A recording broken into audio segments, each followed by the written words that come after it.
voted for. Let's check this out. Great to have all of you with us. Britt, you have. But that's actually my point, is that because of the deaths of those two Americans and how prosecutors there were told to handle that, the prosecutors who were handling those fraud cases and had been leading on a lot of that left that office. And so to the administration's point that is actually what they're trying to root out and what they want to get at, it actually didn't bear out that way given. All right. Let me know if you can hear me. I am attempting to live stream while on the road. Obviously, I'm not at home. So this is going to be kind of different for me. So if there are technical difficulties, I apologize. Let me know if there are any sound issues or anything like that. Democrats I decided that didn't stand up, didn't clap. They all for the illegals. Right? America first. What's wrong with that? Yeah, help the illegals out, but take care of America first. What's wrong with these Democrats? Amazing. Apologize if there are any technical difficulties here, but I think that I have everything set up properly. So, I'm going to go ahead and get into this, and we're going to watch this State of the Union. I am optimistic about the president's speech. You have Democrats who are boycotting, of course. Do not give them any hate watch views or anything like that because, they want that. They want people to go and watch their counter programming. Don't do it. The only reason they're doing it is because Turning Point's Good morning. show was so successful that they figured that they would try to have an alternative to the State of the Union, which, by the way, Democrats do their own State of the Union after the president does the State of the Union. So apparently they felt like Democrats were too late. Democrat Party, man. They don't care about America. They're trying to do it while President Trump is speaking. So don't hate watch. Don't give them your views. We're going to watch this together. We're going to see how it goes. And, if you didn't see it last night, here's a little recap of it, a little bit of it, I guess. Obviously, the liberal media, they're going to be framing this. I might play the whole thing, maybe not. But, Good morning. Regardless, I think that it is important to pay attention to what the president has to say. And we're going to go from there. So without further ado, good morning, everybody. Trump came with the speech. He came with it. 2 hours, but he came with it. To 82% approval. Well, if you're trying to solve this problem, you might complicate this problem because he's also lost independence. So if he's doing things that appeal to Republicans to get his base back, then he's going to have a problem getting those independents back. And so let's look at this. Here's what gets really interesting if you look at the history. Look, Leo, look at these. These are different presidents who were under 50 when they delivered their State of the Union address, right? And so, George W. Bush had 43%. By the midterm election, he was at 35. Obama in the first Tea Party year, 2010, had 49. He went down to 46. My point here is you look at all these presidents. To win the presidency, you got to be a good politician. Whether you're George W. Bush, Barack Obama, Donald Trump, or Joe Biden, it is hard when you are the president in an election year to move these numbers because you're in a climate. No president has been able to move the numbers in the way Donald Trump needs to move them between now and November.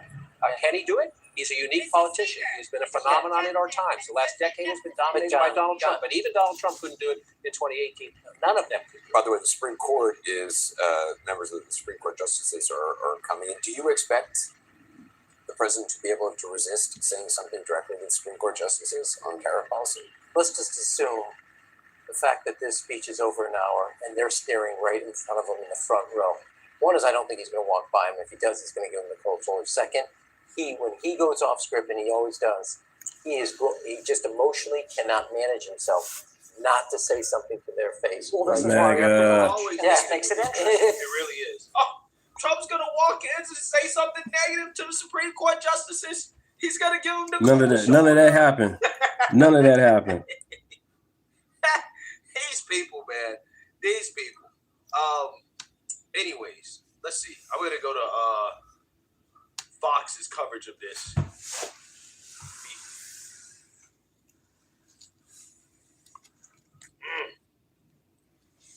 Good morning. I'm already having these technical difficulties. Come on, yo. Fox. There we go.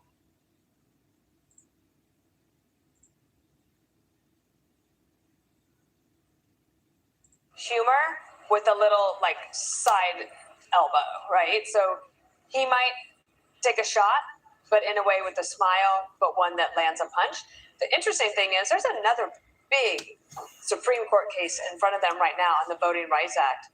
And while the tariff case was largely agreed by most that was going to fail at the court, the Voting Rights Act one is likely to go his way. So Subscribe, everybody. Good morning, good morning. And that's a good incentive for him, perhaps, to hold his tongue a little bit, because that decision could sway, 13 to 15 potential Maybe seats. 19. Absolutely. So Maybe no doubt he it's was a good. big decision. I think that he has I think he's indicated he kind of has settled down since his original sort of angry response to all of this. And I think it's good for Amy Coney Barrett that she is there. There's only a handful. Usually there's a larger number of justices at this. There's Kavanaugh. What you got to think about the State of the Union? Trump came with it. El Salvador. Democrat Party sat down again. Democrat Party sat down again. Did not stand up for what they supposed to stand up, which is for America. They all for the illegals, aka undocumented. That's BS. Yeah, look out for the illegals, aka undocumented, but at the same time, take care of America. Why not? I highly recommend. It's been on my bucket list for a long time, and I finally decided to go, and it was super safe. Like, the food was great. It's super cheap. It's a beautiful country. I'm telling you, Bukele is legit, man. He proved that, hey, if you crack down on crime, you crack down on these thugs, these criminals, these gangbangers, you can make a country safe. So I had to go out of support. I went recently, and yeah, it was great. It's great. Rode some 4-wheelers by the coast of Guatemala. Thank you for subscribing. Thank you. Name is Deontay. Appreciate it. But I went to this very small town, and it was at the coast of Guatemala, and went up the mountains and was like looking at the mountains, the volcanoes, the geography. It was cool. It was cool. Stage. I just think that they're the big three, to be honest.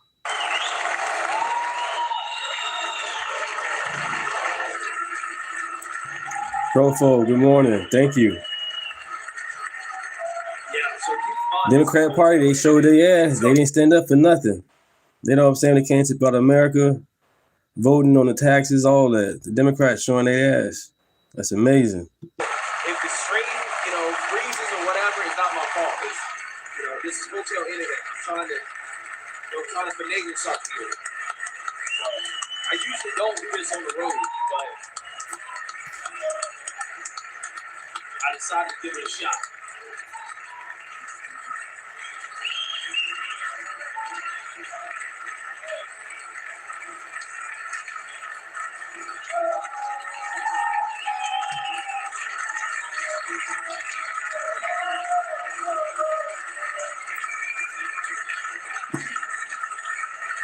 Joe Biden been up there falling asleep.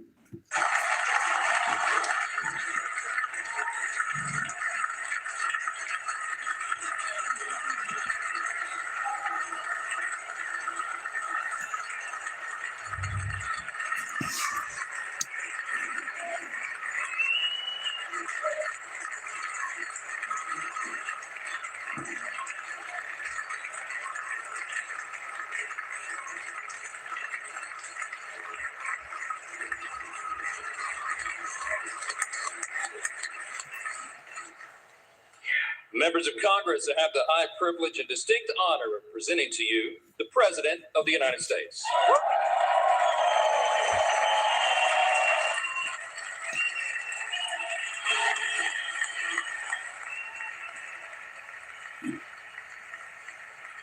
Big night for President Donald J. Trump, the 45th and 47th President of the United States.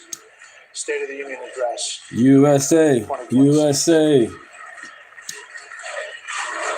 USA. Well, thank you very much. Johnny Boy, good morning. Thanks for chiming in. Good morning. Speaker Johnson. Ireland, appreciate it, man. Thank you. I'm all in Illinois, man. Rockville, Illinois. You're in Ireland. Appreciate you being in the chat.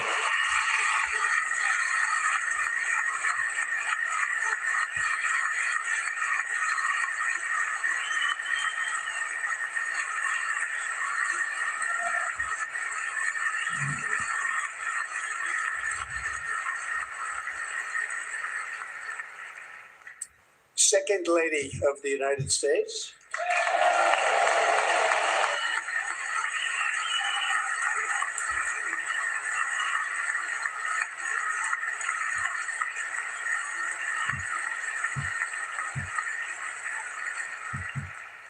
Members of Congress and my fellow Americans, our nation is back, bigger, better, richer, and stronger than ever before.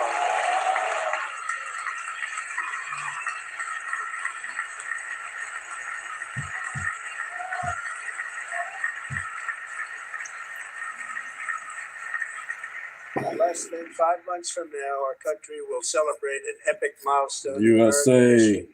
The 250th anniversary of our glorious American independence. This July 4th will mark 2.5 centuries of liberty and triumph, progress and freedom in the most incredible and exceptional nation ever to exist on the face of the earth. And you've seen nothing yet. We're going to do better and better and better. This is the golden age of America.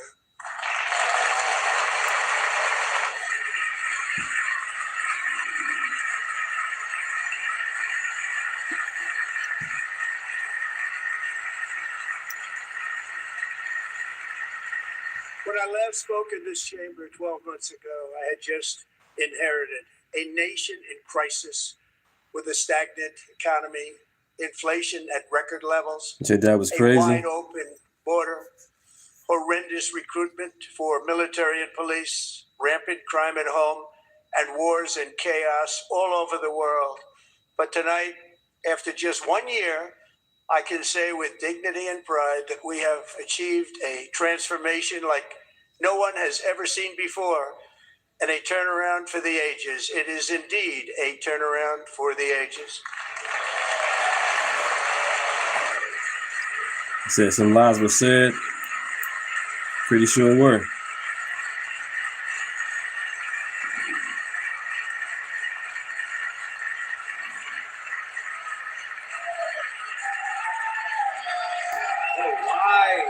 Look at this guy.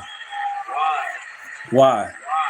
Why? And we will never go back to where we were just a very Now you short get time kicked ago. out. We never That's the go wrong back. time to do it. Today our border is secure. Right. Look at these clowns. Look at these clowns. Old caveman, Australopithecus. Get him out of Our there. border is secure. Missing link. Our spirit is restored. Inflation is plummeting. Incomes are rising fast. The roaring economy is roaring like never before. And our enemies are scared. Our military and police are stacked. And America is respected again, perhaps like never before.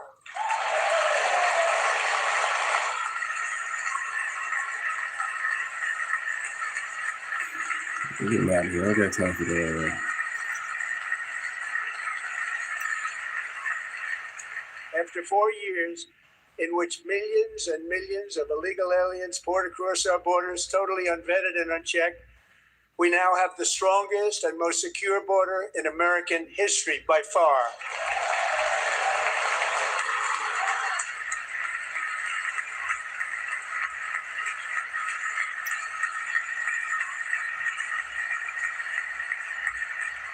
In the past 9 months, 0 illegal aliens have been admitted to the United States.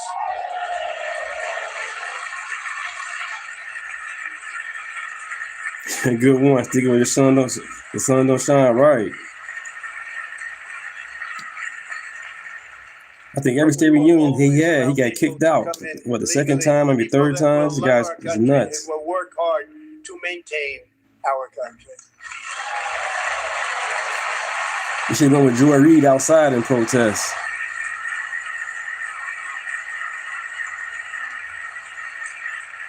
The flow of deadly fentanyl across our border is down by a record 56% in 1 year.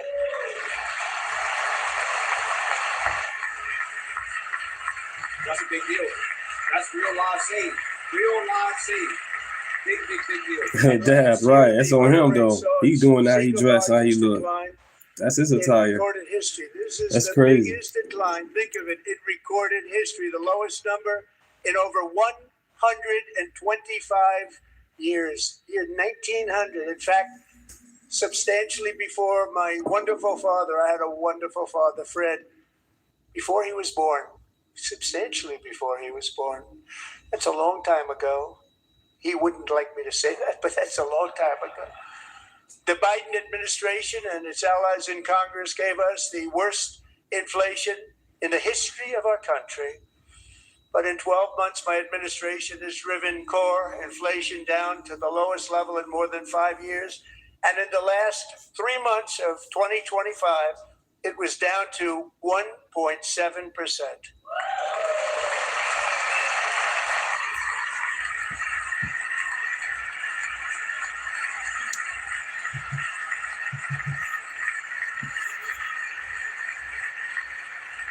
Gasoline, which reached a peak of over $6 a gallon in some states under my predecessor, it was quite honestly a disaster, is now below $2.30 a gallon in most states, and in some places $1.99 a gallon. And when I visited the great state of Iowa just a few weeks ago, I even saw $1.85 a gallon for gasoline. There's not a lot about that. I'm in Iowa right now, actually.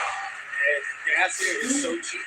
It's crazy because in Illinois, the gas is much higher. And then when I go to Iowa, I'm like, Mortgage the gas rates is are the immediately lowest lower. in 4 It's years crazy. and falling But fast. there's not a lot And about the that. annual cost of a typical new mortgage is down almost $5,000 just since I took office. 1 year.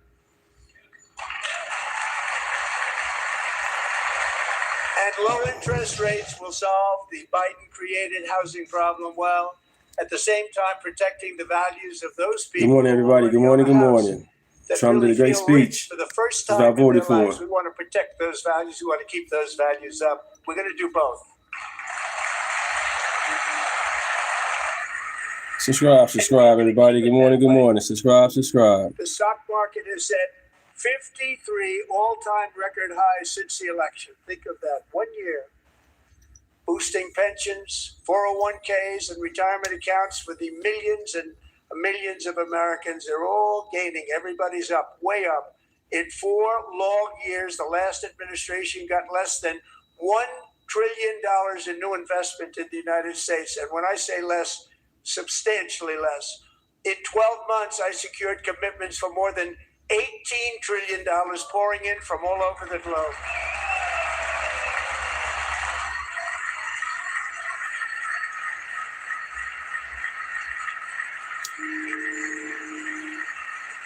Think of it, much less than $1 trillion for 4 years versus much more than $18 trillion for 1 year. What a difference a president makes. A short time ago, we were a dead country. Now we are the hottest country anywhere in the world, the hottest.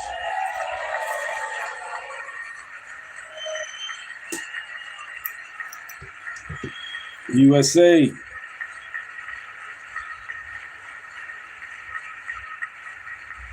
As thousands of new businesses are forming in factories, plants, and laboratories are being built, we have added 70,000 new construction jobs in just a very short period of time. It's getting bigger and bigger and stronger. Nobody can believe what they're watching. American oil production is up by more than 600,000 barrels a day, and we just received from our new friend and partner, Venezuela, more than 80 million barrels of oil. All right.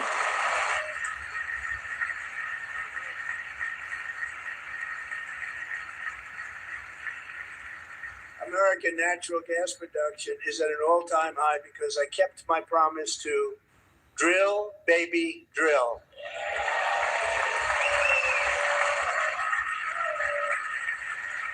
Yeah, they get a workout here. Standing up and sitting down all night. It's a workout. I respect More it. Americans are working today than at any time in the history of our country. Think about that. Any time in the history of our country, more working today. and 100% of all jobs created under my administration have been in the private sector.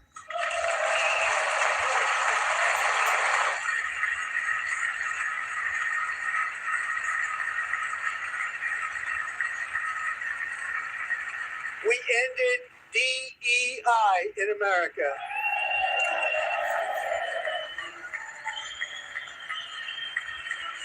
Get it out of here. Earn it. We got a record number of job-killing regulations, and in 1 year we have lifted 2.4 million Americans, a record, off of food stamps.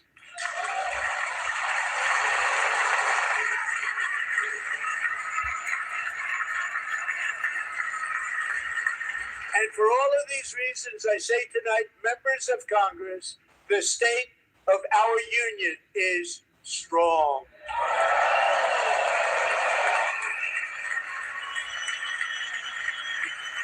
That's right. That's right. Subscribe, everybody. Subscribe.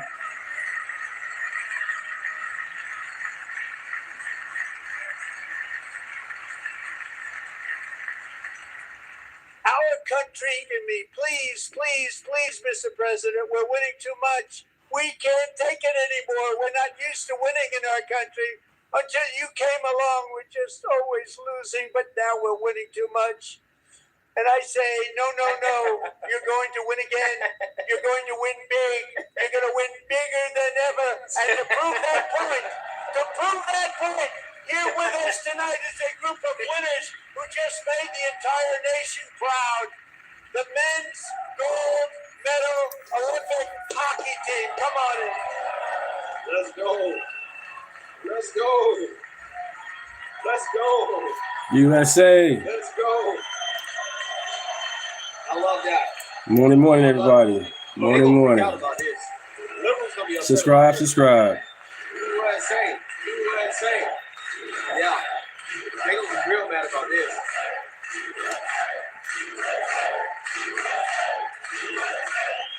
Canada mad. They mad for sure. Barney, we pound the sand right now.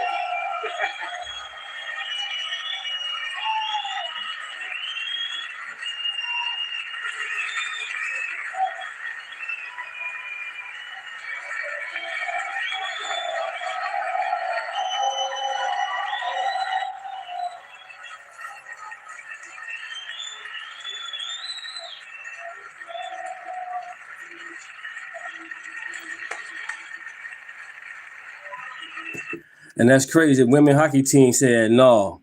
Amazing.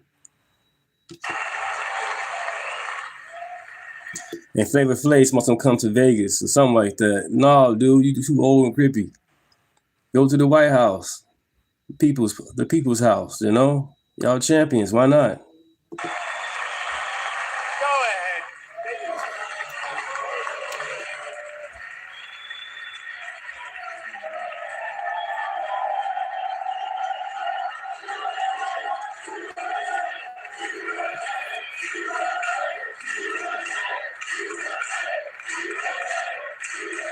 Subscribe.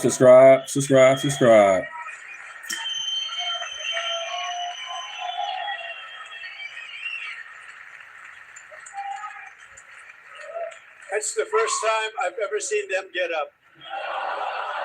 And actually, not all of them did get up. Come on, the Democrats. Beat a fantastic The Democrats didn't get up. team in overtime, as everybody saw, as did the American women who will soon be coming to the White House. Well, that's good. They first declined at first. Love it.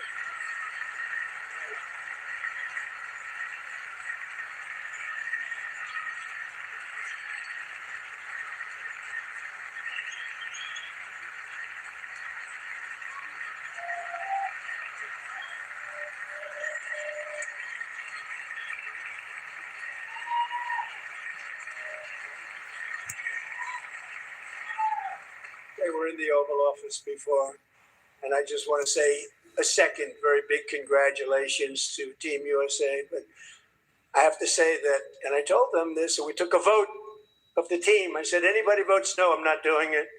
So they stood there and they weren't about to say Subscribe, anything. subscribe, I've never seen everybody. a Subscribe, subscribe if you goaltender play as haven't. well as goalie Name's Connor Deontay. Hellebuck.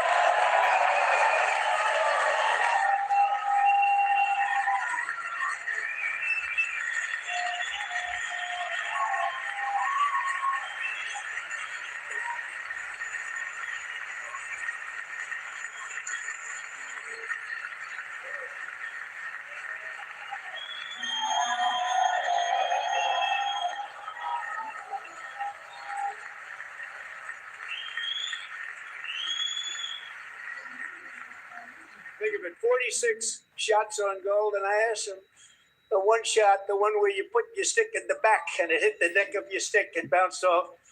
You practice that, or was that a little lucky? He refused to answer that question. But I just want to tell you that the members of this great hockey squad will be very happy to hear, based on their vote and my vote, and in this case, my vote was more important, that I will soon be presenting Connor with our highest civilian honor, which we will be given and which has been given to many athletes over the years. But when I Team say USA many, won, so now it's luck that they won. 12. So if we lost, and then they would say y'all would have won because of luck, then come Civilian on, honor forget it. We won. in our country, the Take the L, Presidential Canada. Medal of Freedom. We lost.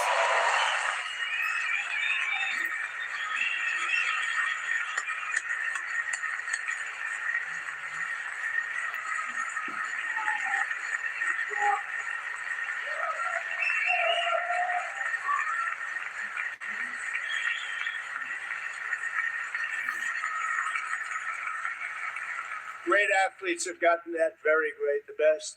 And I thought he deserved it. And I did take a vote, every single one of them. I said, I'm not giving it if anybody goes no. And every single you watch one of the them game? rapidly put up their hand. You on my So I want to chat. thank you. I Ask me what I did. Thanks for being in the chat. Subscribe to the channel. Special champions you are. Thank you very much.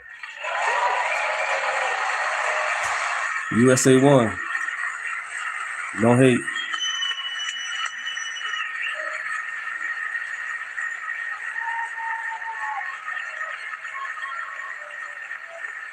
Yeah, they mad. I'm also pleased to say that the next time the Olympic torch is But y'all win, what, 40 years? We finally won? Man, we can't get our win. We can't get that. 2028 Olympics, and it's the summer version right in Los Angeles. We're going to do a good job in Los Angeles.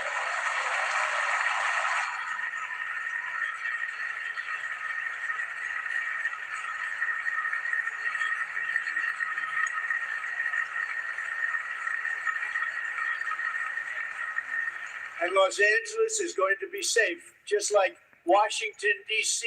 is now one of the safest cities in the country.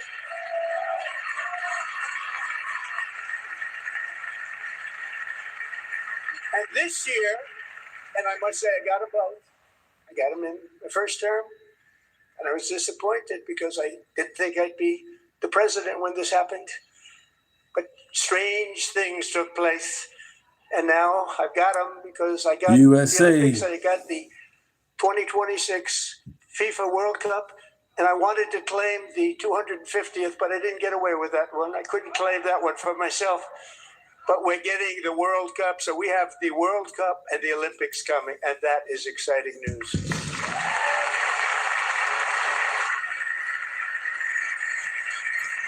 To be honest, I don't trust none of these sports at all. So this will be a year to celebrate our country and the heroes who have kept it free. You gotta follow the Men like money. Buddy Taggart.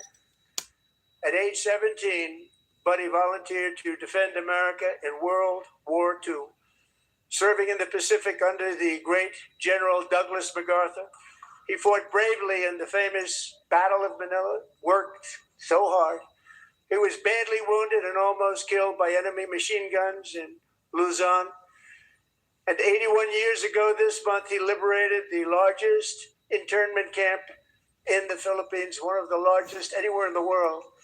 But he earned many honors, including a Purple Heart. Thank you, A guys. Bronze Star, came home, Let's started grow a together. family, and tonight he is in the gallery looking forward to July 4th, 2026, his 100th birthday.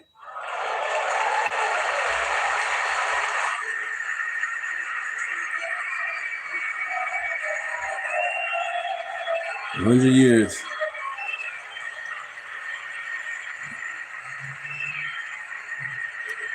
That's what's up. My grandma, 97 years old.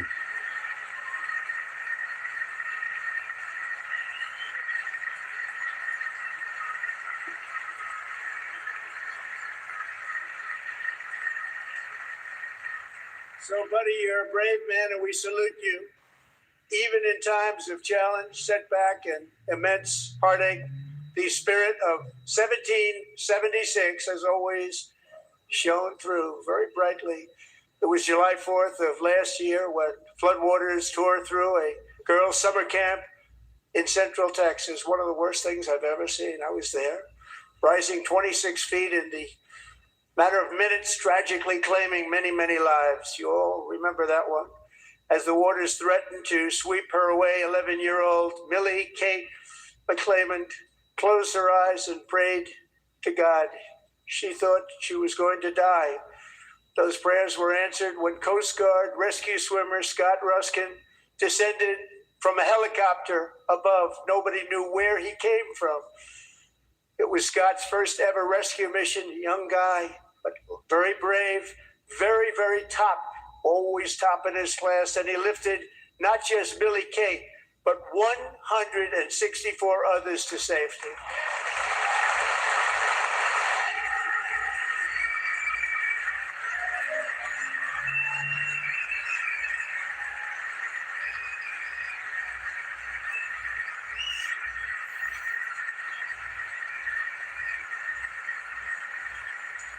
Americans, baby.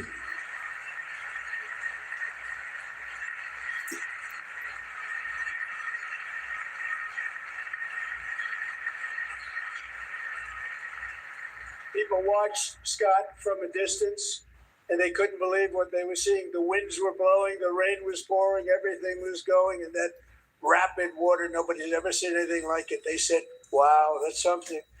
Tonight, Scott and Millie Kate are here together, reunited for the very first time. Thank you, Scott, Millie Kate.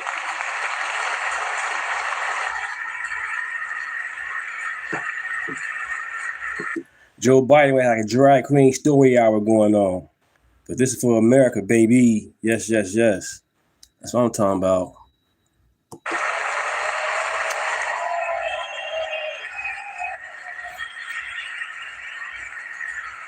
Silver Ice, good morning.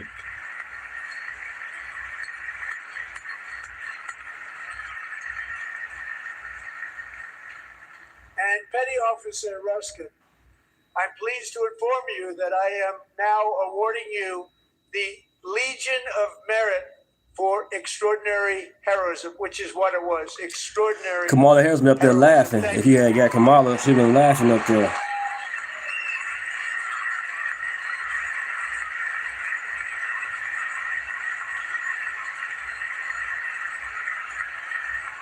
I'd like to have the military aid to please come down and take care of the service. Military aid, thank you very much.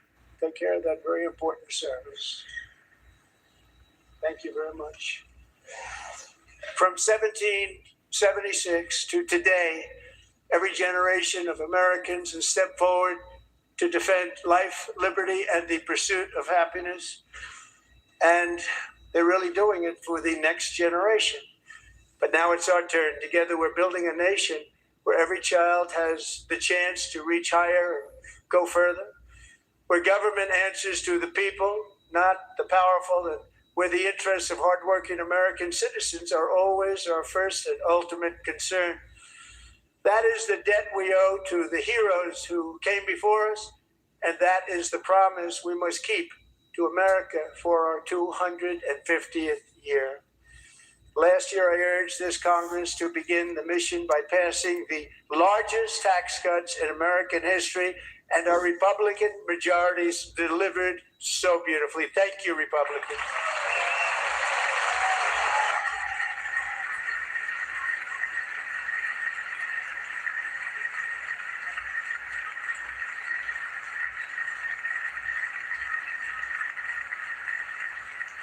All all Democrats, every single one of them, voted against these really important and very necessary massive tax cuts. Good morning, everybody in the chat. Good morning. Good morning. Like and subscribe. Good morning. They wanted large-scale tax increases to hurt the people instead.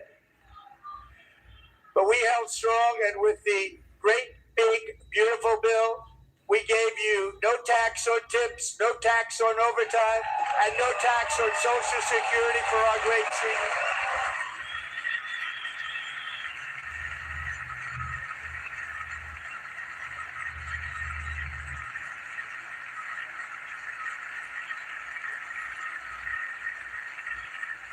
And we also made interest on auto loans tax deductible the first time, but only if the car is made in America. Yep. Good morning. Good morning. USA, baby. Recently in Pennsylvania, I met Megan Hemhauser, a devoted mom who's homeschools her children, beautiful, 2 children, during the day while waiting tables at night as her husband works overtime operating very heavy equipment. Megan is here this evening and she's happy to tell you that she is so much richer because with no tax on tips, no tax on overtime, and her expanded child tax credit done again by Republicans, Megan and her husband will take home more than $5,000 extra just for the year, cutting her tax bill in more than half.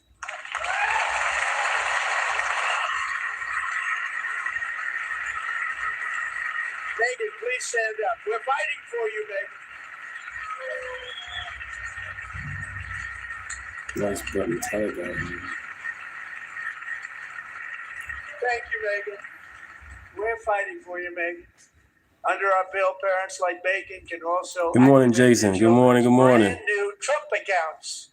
And I didn't name it. I did not name that.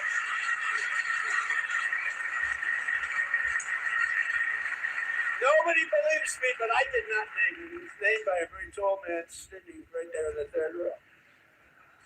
Nice man, a good man. Tax-free investment accounts for every American child. This is something that's so special and has taken off and gone through the roof. Millions will be pre-funded courtesy of the U.S. Treasury and private individuals like Michael and Susan Dell, who have donated $6,250 million to fund the Trump accounts for 25 million American children. They're great people.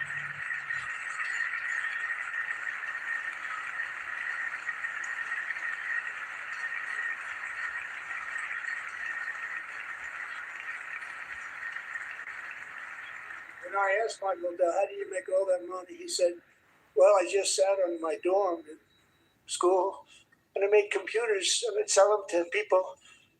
And I just kept selling and selling and selling. And pretty amazing story. That's called the American dream. He sold a lot of computers, a lot of those laptops.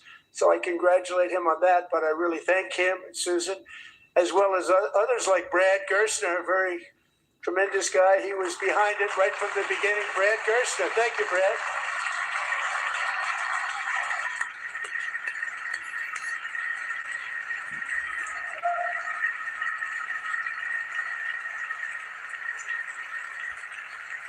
So with modest additional Thank you. These young people's accounts could grow to over $100,000 or more by the time they turn 18. Think of it. How much money is that for somebody that started with nothing? Over 100,000, could be much more than that. To make this investment in our children's future, go to trumpaccounts.gov. Trumpaccounts.gov. And a lot of people are doing it. They're setting every record in the book. It's popular.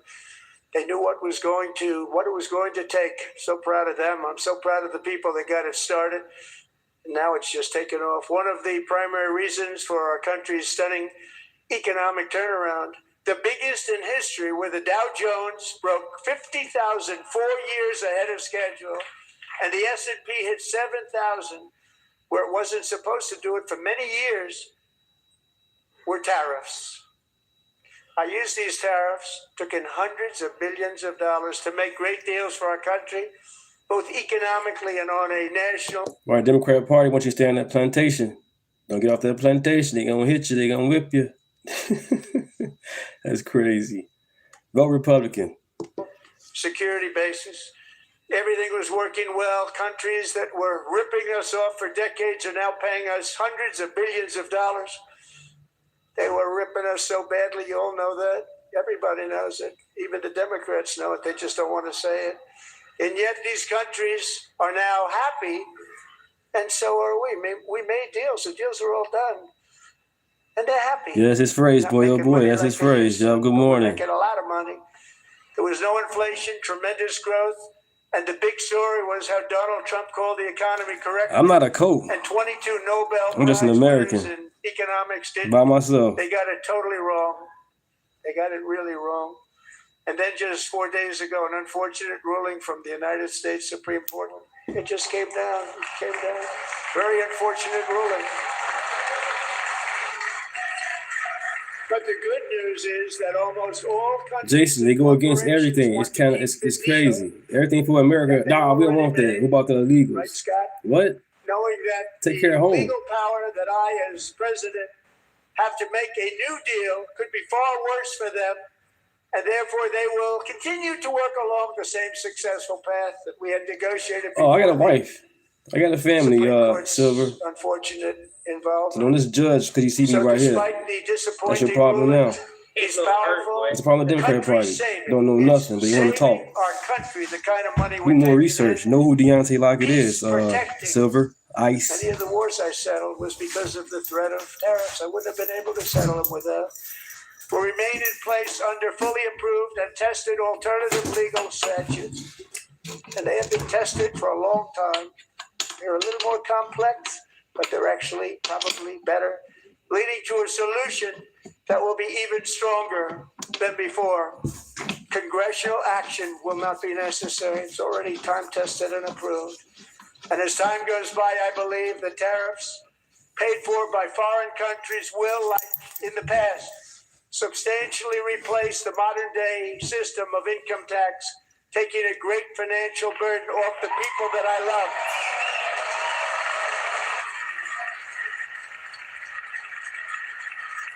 Well, that's the same thing. Every president gave money away. So you can't just pick one president with the issue of giving money away. Every president gave money away.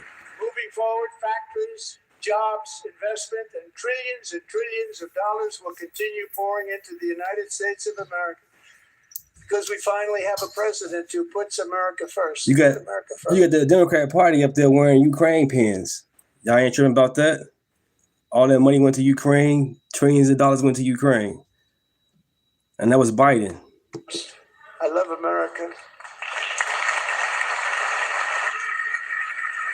I'm not saying that's okay on both sides, but every president has gave money away to every other country, period. For decades before I came along, we had the exact opposite. From trade to healthcare, from energy to immigration, everything was stolen and rigged in order to drain the wealth out of the productive, hardworking people who make our country great, who make our country run. Under Biden and his corrupt partners in Congress and beyond, it reached a breaking point with the Green New Scam, open borders for everyone. They poured in by the millions and millions from prisons, from mental institutions. They were murderers, 11,888 murders. They came into our country. You allowed that to happen. And record-setting inflation that cost the typical family $34,000 in just a speck of time. Now the same people in this chamber who voted for those disasters suddenly used the word affordability, a word. They just used it. Somebody gave it to them, knowing full well that they caused and created the increased prices that all of our citizens had to endure. You caused that problem. You caused that problem. I love how the camera's on hockey justice. Right. I love that. Yeah.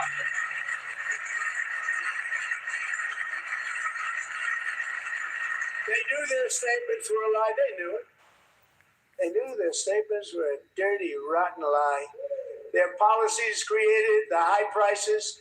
Our policies are rapidly ending them. We are doing really well. Those prices are plummeting downward. Look at him. The price of eggs Sick. is down 60%. Madam Secretary, thank you. The cost of chicken, butter, fruit, hotels, automobiles, rent is lower today than when I took office by a lot. And even beef, which was very high, is starting to come down significantly. Just hold on a little while. We're getting it down. And soon you will see numbers that few people would Right, think Jason. were possible Victory, to achieve baby. just a short time ago. Nobody can believe when they see the kind Subscribe, of numbers, subscribe. especially energy, when they see energy going down. Subscribe, to numbers subscribe, like everybody. that, they Thank you, cannot thank believe you. it. It's like another big tax cut. I'm also confronting one of the biggest ripoffs of our times, the crushing costs of healthcare caused by you. Since the passage of Right, point him the out. Affordable Care Act, Call them out, Trump. sometimes referred Right in to their as face, in front of the big world. Insurance companies Right, call them out in front of their world. Do that. That's what I'm talking about. You ain't up there sleeping. got rich. It was meant for the insurance Sleepy companies, Joe. not for the people. With our government giving them hundreds and hundreds of billions of dollars a year as their stock prices soared 1,000, 1,200, 1,400, and even 1,700%, like nothing else. That's why I introduced the great healthcare plan. I want to stop all payments to big insurance companies and instead give that money directly to the people so they can buy their own healthcare, which will be better healthcare at a much lower cost. There you go. Less government.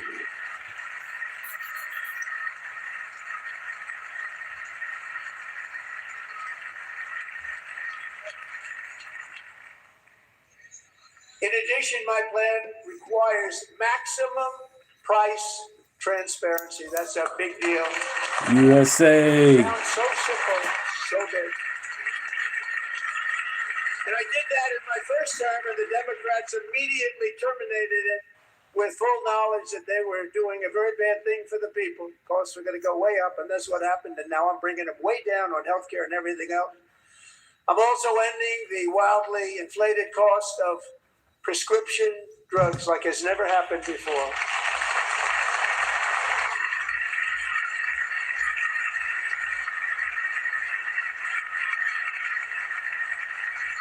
Other presidents tried to do it, but they never could. They tried. Most didn't try, actually. But they tried. They said they tried. They couldn't do it. They didn't even come close. They were all talk and no action. But I got it done. Under my just enacted most favored nation agreements, Americans who have for decades paid by far the highest prices of any nation anywhere in the world for prescription drugs will now pay the lowest price anywhere in the world for drugs. Anywhere. The lowest price.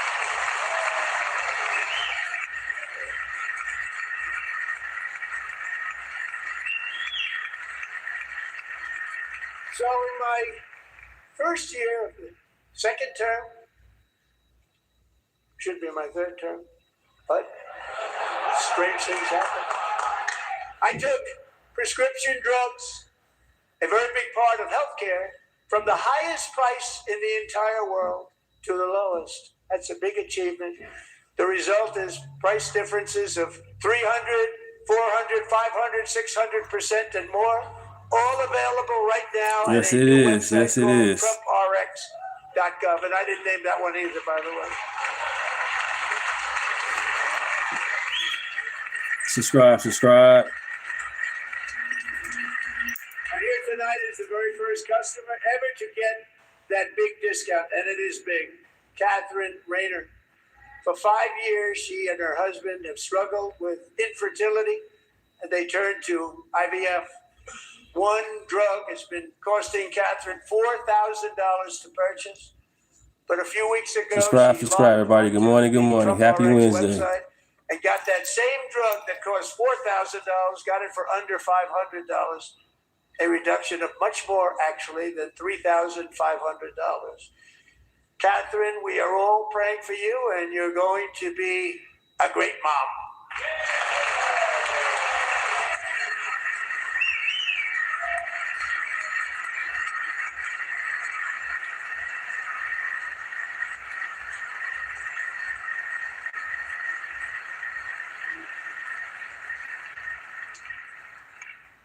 So now I'm calling on Congress to codify my most favorite nation program into law. Now, the one thing I'm not sure it matters, because it's going to be very hard for somebody that comes along after me to say, let's raise drug prices by 700 or 800%.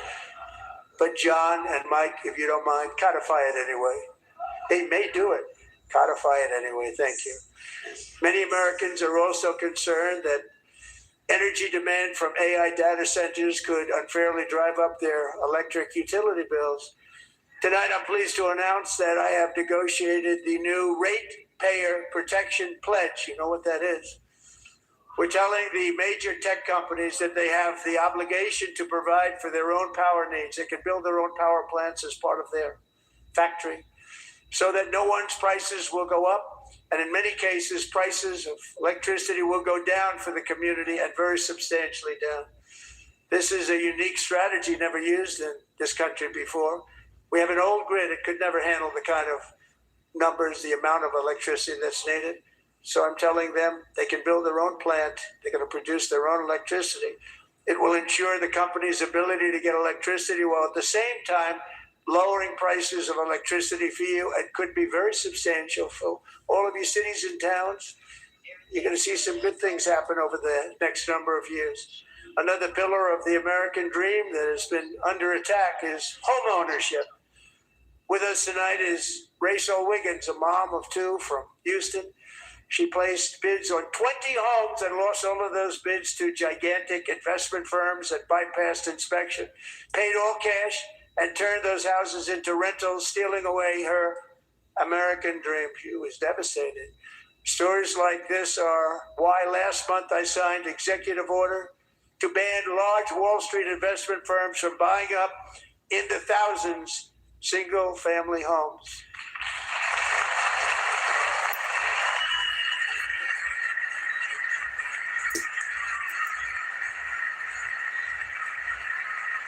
And now I'm asking Congress to make that ban permanent, because homes for people, really, that's what we want. We want homes for people, not for corporations. Corporations are doing just fine. Racel, thank you very much. Good luck with your home. You'll get one soon.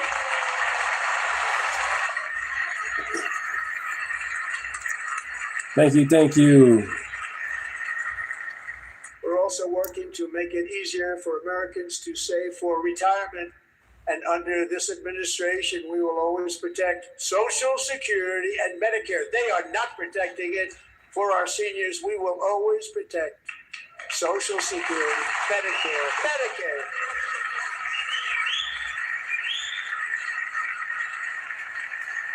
Since I took office, the typical 401k balance is up by at least $30,000. It's a lot of money. We have millions and millions of people, because the stock market has done so well, setting all those records. Your 401ks are way up.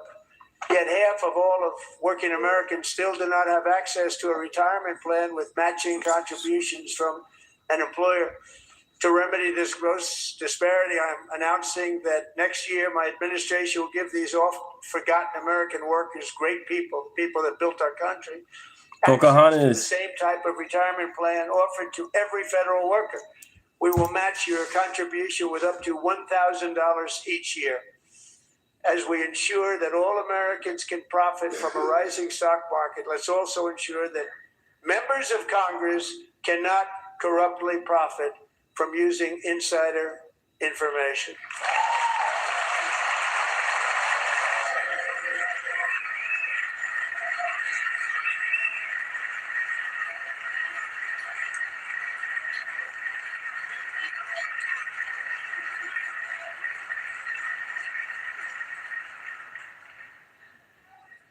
They stood up for that. I can't believe it. Call them out. Call them out, Trump. Yeah, they lied about the I crime. can't believe it. They lied about the crime.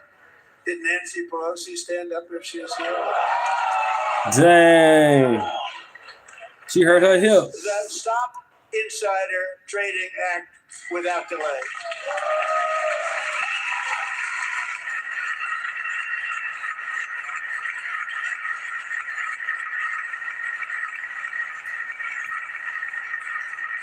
I wasn't sure if anybody, even on this side, was going to applaud for that. I'm very impressed. Thank you. I'm very impressed. But when it comes to the corruption that is plundering, it's plundering America. There's been no more stunning example than Minnesota, where members of the Somali community have pillaged an estimated $19 billion from the American taxpayer. Oh, we have all the information. And in actuality, the number is much higher than that. And California, Massachusetts, Maine, and many other states are even worse. This is the kind of corruption that shreds the fabric of a nation, and we are working on it like you wouldn't believe. So tonight, although started 4 months ago, I am officially announcing the war on fraud to be led by our great Vice President J.D. Vance. Ilhan Omar triggered, boy. She triggered. Yeah, like she crying. Eyes glossy. She upset. She real bad right there. She heated.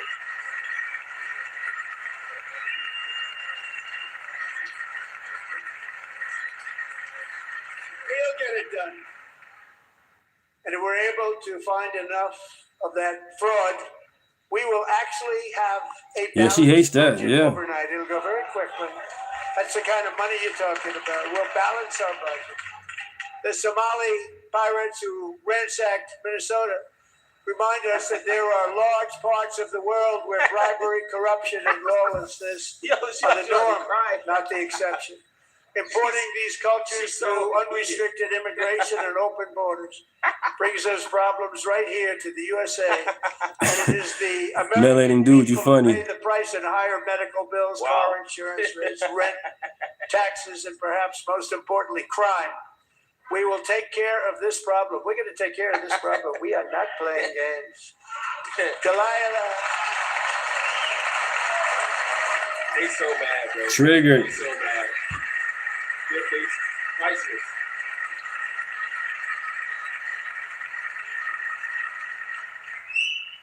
Delilah Cole That's crazy. was only 5 years old. in Subscribe, everybody. Good morning. 24 when a 18-wheel tractor trailer plowed into her stopped car traveling at 60 miles an hour or more.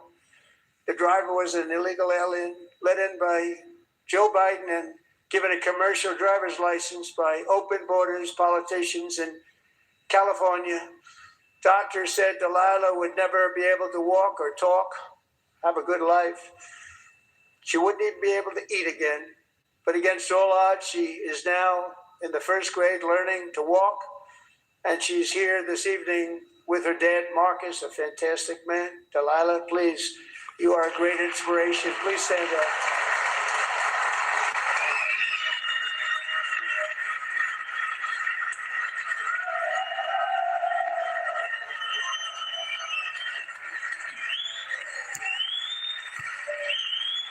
Good morning. Good morning. Thank you guys for being in the chat. Appreciate it. Name's Deontay.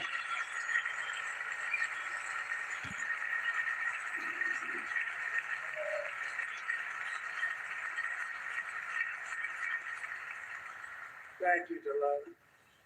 Many, if not most, illegal aliens do not speak English and cannot read even the most basic road signs as to direction, speed, danger, or location. That's why tonight I'm calling on Congress to pass what we will call the Delilah Law, barring any state from granting commercial driver's licenses to illegal aliens.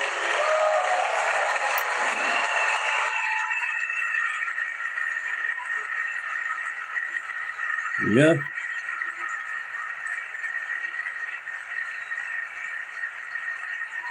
yesterday, as you probably saw at the White House, I hosted a ceremony with Americans who lost their treasured loved ones to the scourge of illegal immigration, people came into our country, how we allowed this to happen with our open borders. These are the angel moms and families that for decades our government betrayed and our media totally ignored. It was terrible. Hard to believe, actually. That's crazy. In 2023, Thank you, a thank 16-year-old you. high school cheerleader named Angel Elizabeth moms, pray for them. Medina was supposed to perform in her town's Christmas parade, but she never arrived. Her mother, Jacqueline, went home to look for her, and she found her lying dead in a bathtub, bleeding profusely after being stabbed 25 times. Elizabeth's killer was a previously arrested illegal alien who had broken in and brutally extinguished the brightest light in her family's life, violently and viciously.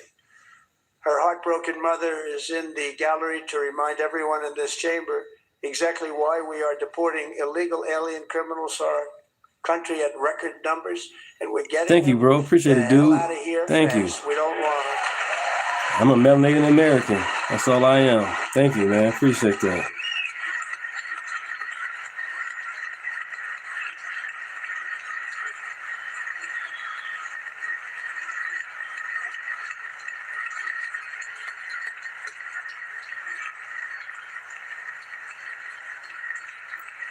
Thank you very much, Jacqueline. Thank you. We can never forget that many in this room not only allowed the border invasion to happen before I got involved, but indeed they would do it all over again if they ever had the chance. If they ever got elected, they would open up those borders to some of the worst criminals anywhere in the world. The only thing standing between Americans and a wide open border right now is President Donald J. Trump and our great Republican patriots in Congress. Thank you.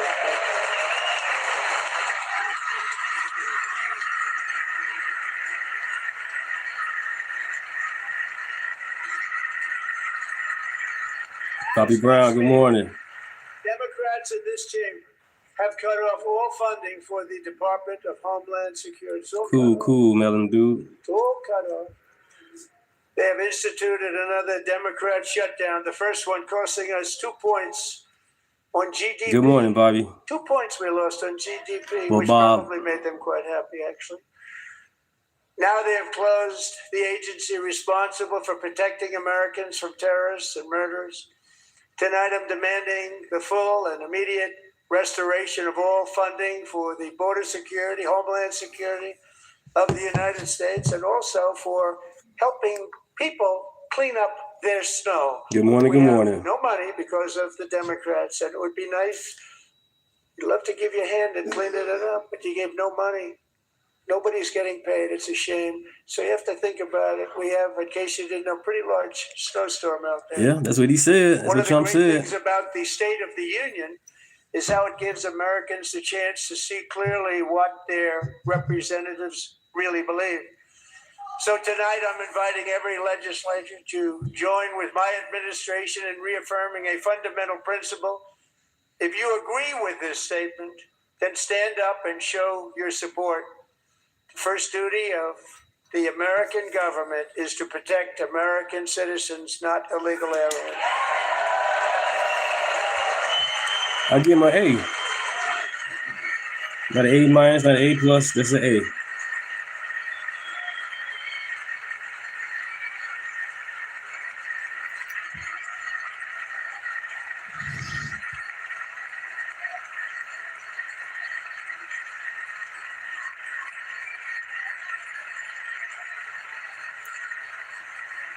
That's a lot.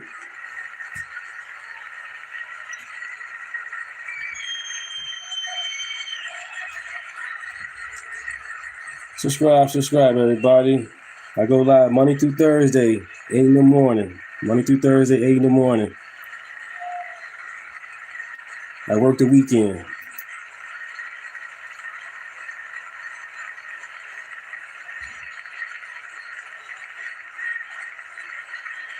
So again, Monday through Thursday, I go live 8 in the morning.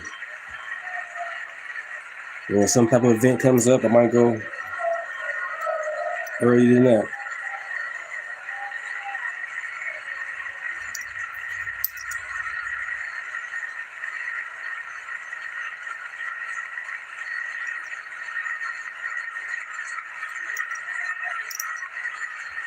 Y'all came out these Epstein's files. Y'all, why are you bringing it up when he was not in office? Y'all wait till he get off about the Epstein's files, and he released it already. And Trump the one called the cops.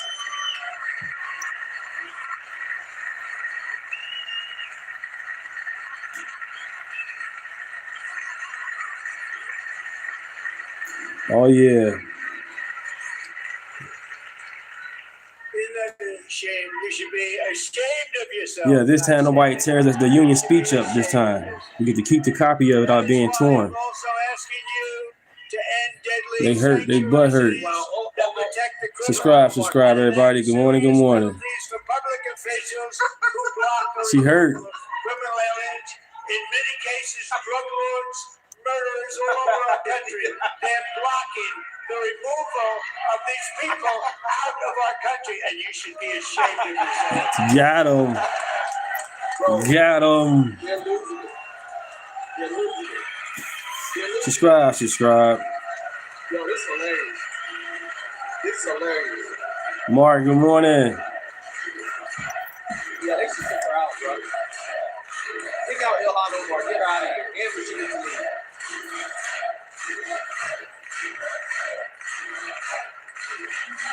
And perhaps most importantly, I'm asking you to approve the Save America Act.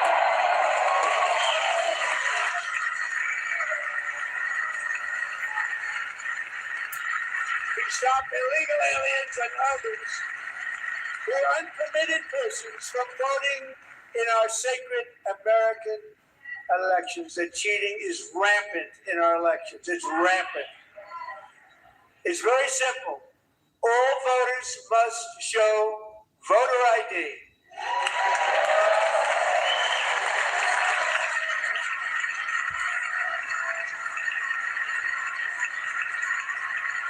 Look at this clown. Discount Obama. Timu Obama. Timu. All voters must show proof of citizenship in order to vote. There's nothing wrong with that.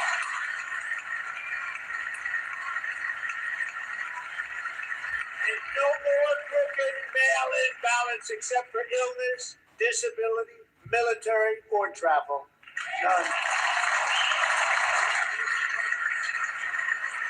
And this should be an easy one. And by the way, it's polling at 89%, including Democrats.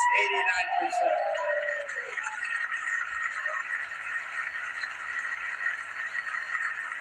Bro, they heated. They so mad. And even Heated. the mayor of New York City, I think he's a nice guy. Thank you. Thank you. Bad policy, but nice guy. Just said they want people to shovel snow. They got hit hard. Thank you, Mark. Democrat always bashing the country. Never say anything good about it. At least lie about it. Damn. USA. Oh, but if you apply for that job, you need to show 2 original forms of ID and a social security card. Yet they want identification for the greatest privilege of them all, voting in America. No, it's no good. No good. Both Republicans and Democrats overwhelmingly agree on the policy that we just enunciated.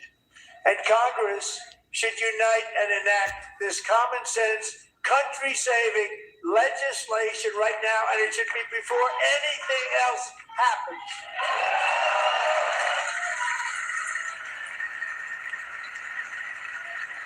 Yep, vote red. Joseph, what's up? Oxymoron channel. Thanks for being on it then. I guess you Oxymoron too then. You on it. Good morning. The reason Y'all jump on these YouTube channels and talk crazy. One voter ID. One reason, because they want to cheat. There's only one reason. Don't know nobody behind the camera. Don't know nobody but know who we are behind the camera. But It's racist. quick to say They something. Come up with things you almost say, what imagination they have. They want to cheat. They have cheated, and their policy Okay, is cool, so right, 'cause they- that the Joe only way Biden they stopped can it. Get elected is to cheat, and we're going to stop it. We have to stop it, John. Yeah, Ashley Biden diary. Yeah, what about that?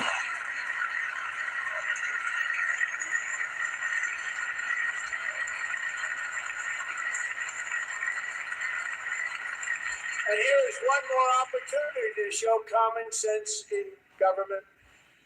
In the gallery tonight are Sage Blair and her mother, Michelle. In 2021, Sage was 14 when school officials in Virginia sought to socially transition her to a new gender, treating her as a boy and hiding it from her parents. Hard to believe, isn't it? Before long, a confused Sage ran away from home after she was found in a horrific situation in Maryland. A left-wing judge refused He said, "Mom, they coming home return last night. Sage Good to her one." parents because they did not immediately state that their daughter was their son. Sage was thrown into an all-boys state home and suffered terribly for a long time. But today, all of that is behind them because Sage is a Oh, okay, cool. He never had off day. Full ride scholarship to That's what Joe Biden said. If you don't vote Democrat, you ain't black. That's crazy. No pushback though from Charlamagne to God. Subscribe. Thank you.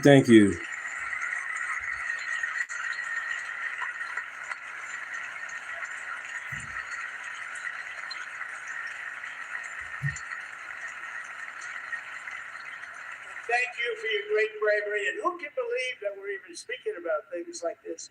15 years ago, if somebody was up here and said that, they'd say, "What's wrong with him?" And now we have to say it because it's going on all Salty, over good morning. states. Mark, good morning again. Good morning. But surely we can all agree no state can be allowed to rip children South Carolina, from their parents' okay. arms and transition them to a new gender against the parents' will. Who would believe that we were talking about it? We That's must what's up. ban it, and we must ban it immediately.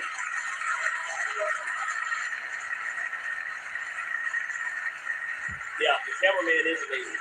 The cameraman is the MVP tonight. Right, look at this. Nobody stands up.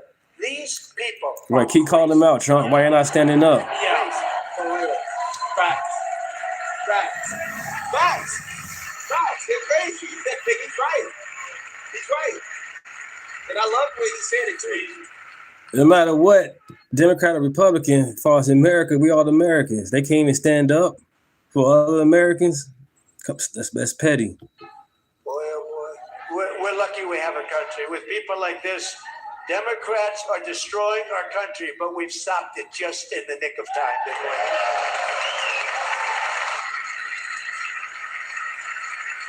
didn't we? Bomb the clock, that was fire. Get him out of here.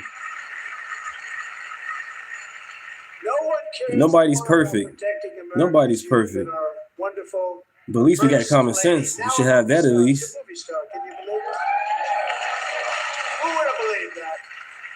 Over the past year, Good morning, she's Mike. had an incredible impact championing AI legislation, advancing a landmark executive order on foster care, and helping secure $30 million to launch the Melania Trump Foster Youth to Independence initiative. It's a tremendous thing that happened and had a lot of bipartisan support. She gets much better bipartisan support than I do. I get none. She gets a lot. Someday you're going to have to tell me how you did that. And students and educators in every state. They're not for this join country, right? They're not. First Lady's efforts in the presidential AI challenge, keeping America's next generation positioned to succeed and strongly succeed in the future. Tonight, we welcome two young people whose lives. Roy, how is it called for loving America? Sierra I don't get Burns that. and Everest Nevermont. Thank you both. And Melania, thank you. I know how hard you worked on it. Thank you. I'm from the west side of Chicago. Literally the west side of Chicago. How I'm a cope. That's crazy.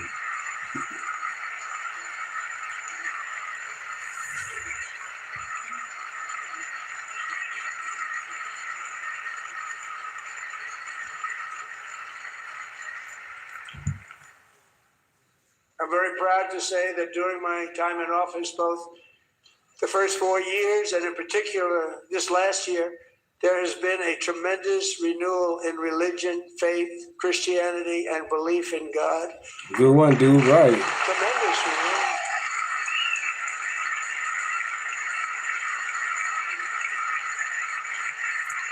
Not in the blue states, what?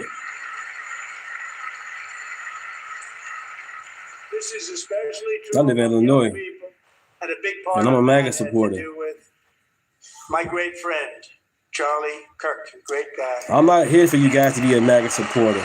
My channel's not about you guys being MAGA supporter. I am. I'm just sharing what I like to share. Other than that, if you guys have something in the chat to share, I'll share it too. No problem at all. But I'm not here to make you guys be MAGA. I like to be MAGA. I'm gonna wear my MAGA hat. I'm not here to force nobody to do anything you don't want to do. All I ask you can, vote for common sense, like and subscribe to the channel.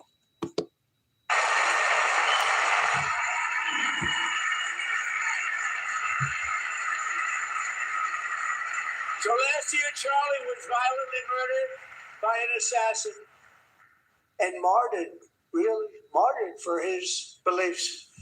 His wonderful wife, Erica, is with us tonight. Erica, please stand.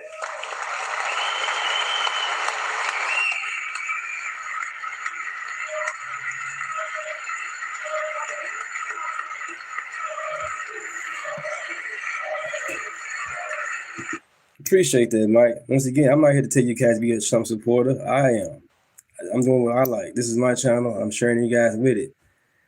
I mean, we're partnering with YouTube last month, so I'm monetized now. Other than that, I'm just sharing what's going on. Name is Deontay. West Side.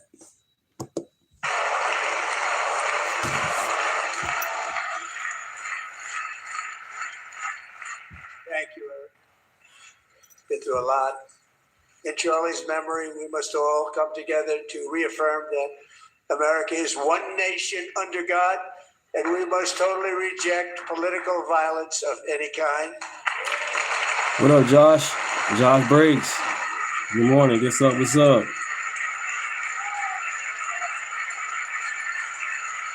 This is a great speech that Trump gave last We night. love religion, and we love bringing it back, and it's coming back at levels that nobody actually thought possible. It's really a beautiful thing to see. No problem, Ellen. Above all, unleashing America's promise. Chilling. requires Yep, keeping same our thing here. communities safe. We have made incredible strides, yet Oh, yeah. dangerous repeat offenders continue to be released by pro-crime Democrat politicians again and again. We are honored to be joined tonight by a woman who's been through hell, Anya Zaretska. In 2022, she and her beautiful daughter, so beautiful, what a beautiful young woman. Protect the Irene Epstein Flynn, files, Dark Slayer. What's up, man? Hey, man, fuck them files. Pray for the victims, man. Y'all keep talking about these files. Y'all being distracted. That's the whole thing. What's going on with Charlotte? And all the Democrats are in the files. That's the whole thing, too. The Democrats are the main ones in the files. Now they quiet. Quiet crickets. Irina was riding home on the train when a deranged monster who had been arrested over a dozen times and was released through no cash bail stood up and viciously slashed a knife through her neck and body. No one will ever forget. There were people on that train. No one will ever forget the expression of terror on Irina's face as she looked up at her attacker in the last seconds of her life. She died instantly. Pray for the victims, She had man. escaped a brutal war. Only You can't to be change the slain by a past. Just pray for the hardened criminal victims. Set free to kill in America. Came in through open borders. Mrs. Zaretska, tonight I promise you we will ensure justice for your magnificent daughter, Irina.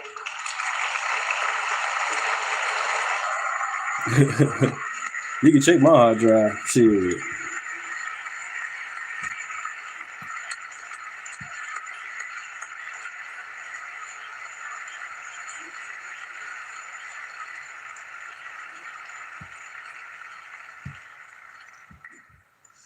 How do you not stand? How do you not stand? I'm asking this Congress to pass tough legislation to ensure that violent and dangerous repeat offenders are put behind bars. And I importantly, said this that they passion when stay there. Obama and Biden had the files. Y'all was quiet then.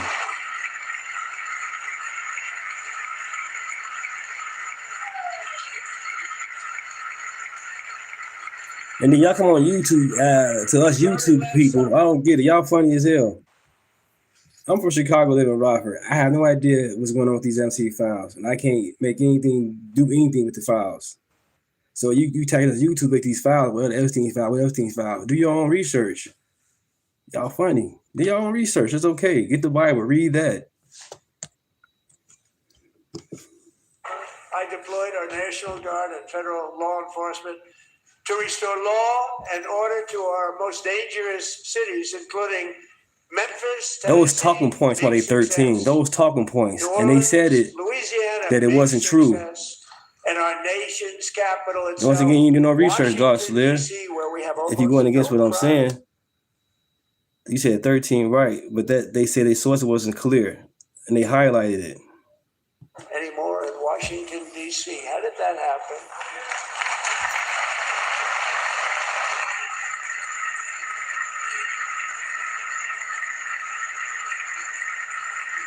Like watching the State of the Union. Let's stay focused. Is now at the lowest level ever recorded, and murders in D.C. this January were down close to 100% from a year ago. Thank you, guys. Thank you. Thank you.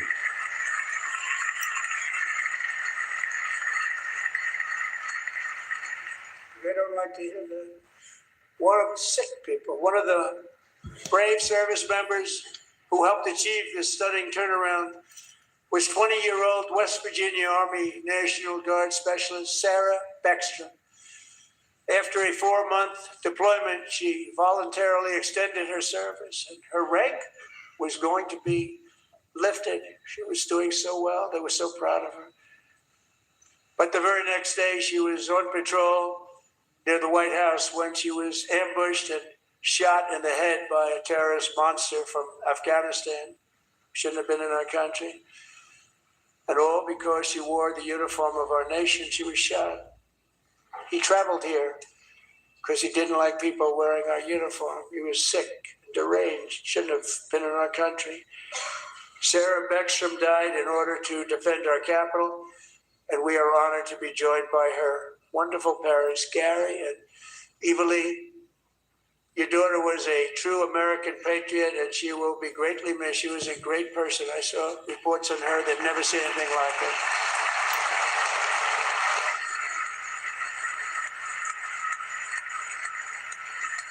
Kitty bang bang. That's what's up.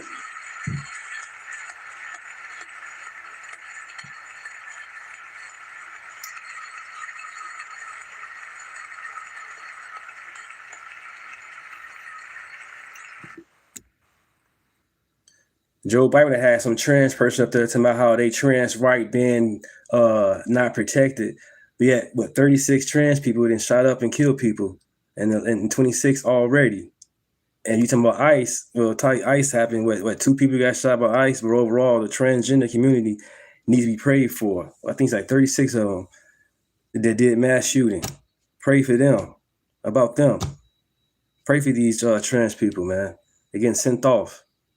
Only 2 genders. Let's stay focused. So sorry. Thank you very much. A great young lady. I saw reports that were like, perfect. She's perfect. Serving alongside Sarah that day was Staff Sergeant Andrew Wolf. The terrorist shot Andrew in the head, and no one thought he could possibly make it. The 2 of them, Sarah and Andrew, both shot violently in the head. Neither was expected to make it. They weren't even given a chance, except his wonderful mother, named Melody, who I spoke to the same night. And she was so positive. The doctors thought that Andrew was gone. But his mother said, no, Mr. President, Andrew will be fine. He's going to make it.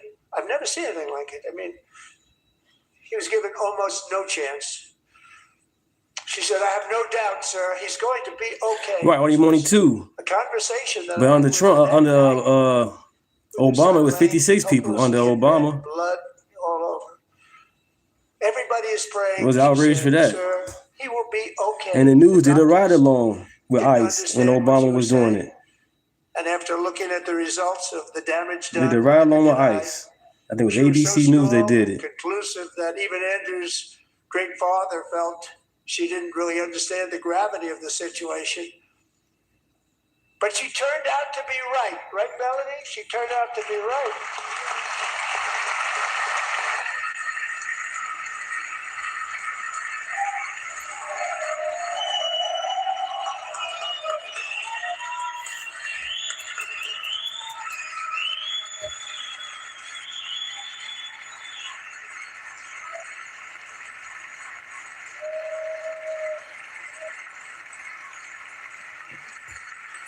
So guess how many conservative? None of them.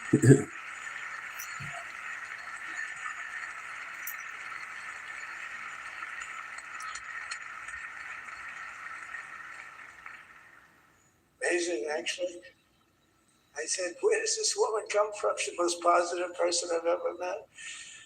With God's help, Andrew has battled back from the edge of death, and we're talking about the edge of death, on his way to a Paul, good morning. miraculous recovery. He's got a little work to do, but he's doing great. Nice to see. He's a good-looking guy.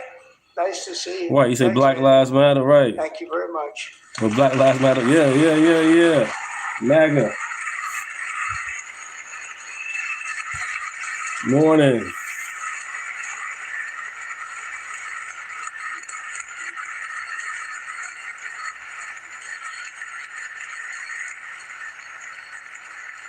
So, Andrew, while you're up, now I'm going to ask a highly respected General James Seward to present Staff Sergeant Andrew Wolf and the great family of Sarah Beckstrom with the award created by our late great President George Washington himself. It's called the Purple Heart.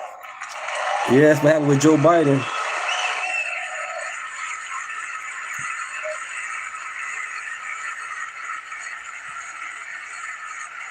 That's what Joe Biden did to the White House, turned to a clown show.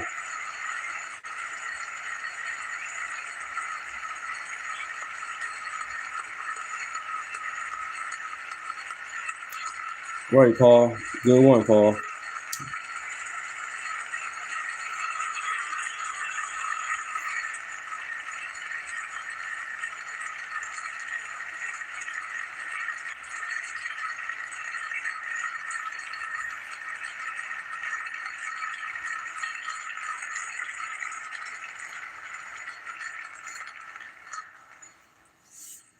Subscribe, everybody. Good morning. We're proudly restoring safety for Americans at home, and we are also restoring security for Americans abroad. Our country has never been stronger. My first 10 months, I ended 8 wars, including Cambodia. Isn't it funny? DMV, I don't think he was alive. I think that COVID shot probably had him in comatose. Pakistan and India would have been a nuclear war. Joe Biden administration was good. You funny. He trolling. The Prime He Minister definitely of trolling. Pakistan would have died if it were not for my involvement. Kosovo and Serbia, Israel and Iran, Egypt and Ethiopia, Armenia and Azerbaijan, the Congo and Rwanda, and of course the war in Gaza, which proceeds at a very low level. It's just about there. And I want to thank Steve Witkoff and Jared.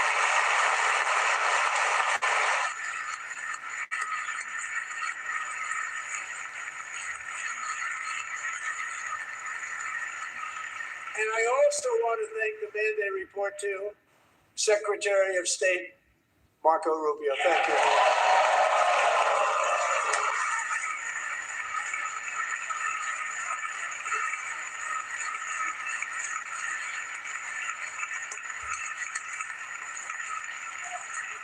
People like you.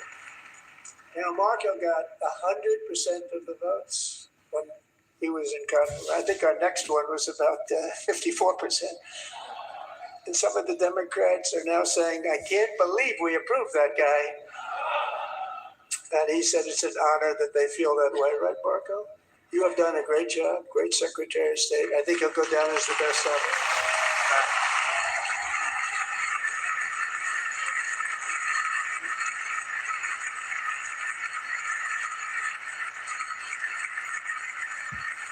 Under the ceasefire I negotiated, every single hostage, both living and dead, has been returned home. Can you believe that?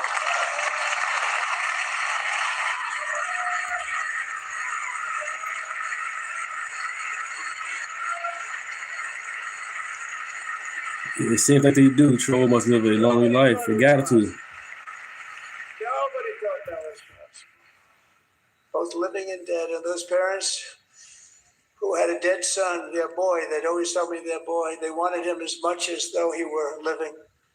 That was an amazing period of time. And they came back, and when we got all of the living hostages back, and many, many before them, but I always said those last 20 are going to be very tough, but we got many, many more, hundreds. But I said those last 20 are going to be tough. We got them back. But we only got back 14 or 15 of the dead of the 28. Make them all sober again. That's a good one. Worked along with Israel, and they dug, and they dug, and they dug. It's a tough thing to do. Going through bodies all over, passing up 100 bodies sometimes for each one that they found. Tough job. And they finally got it back to 27.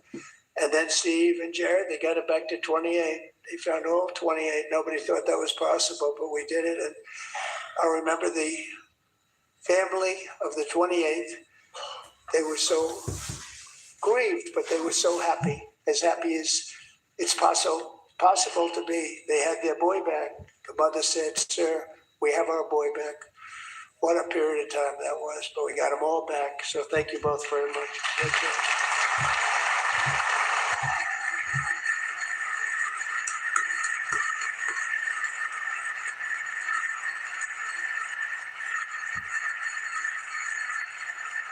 And we're working very hard to end the ninth war, the killing and slaughter between Russia and Ukraine, where 25,000 soldiers are dying each and every month. Think of that, 25,000 soldiers are dying a month. A war which would have never happened if I were president, would have never happened.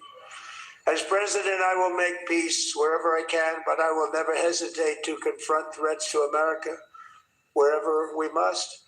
That's why in a breakthrough operation last June, the United States military obliterated Iran's nuclear weapons program with an attack on Iranian soil known as Operation Midnight Hammer.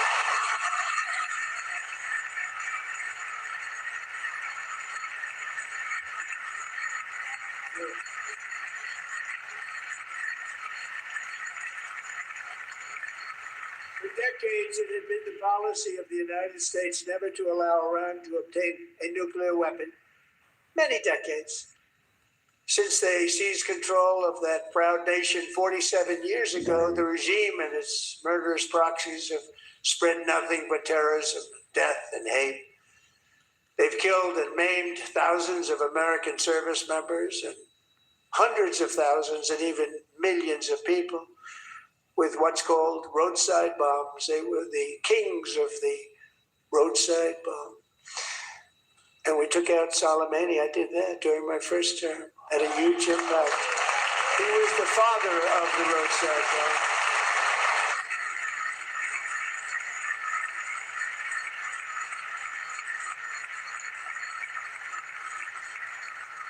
And just over the last couple of months with the protests, they've killed at least, it looks like 32,000 protesters, 32,000 protesters in their own country. They shot them and hung them. We stopped them from hanging a lot of them with the threat of serious violence. But this is some terrible people. They've already developed missiles that can threaten Europe and our bases overseas, and they're working to build missiles that will soon reach the United States of America. After Midnight Hammer, they were warned to make no future attempts to rebuild their weapons program, in particular nuclear weapons. Yet they continue, starting it all over. We wiped it out and they want to start all over again. And are at this moment again pursuing their sinister ambitions. We are in negotiations with them. They want to make a deal, but we haven't heard those secret words. We will never have a nuclear weapon. My preference. Ice, ice.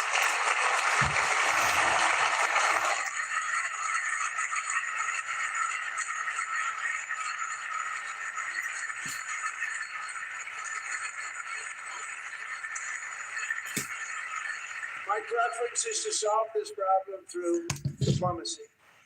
But one thing is certain, I will never allow the world's #1 sponsor of terror, which they are by far, to have a nuclear weapon. Can't let that happen.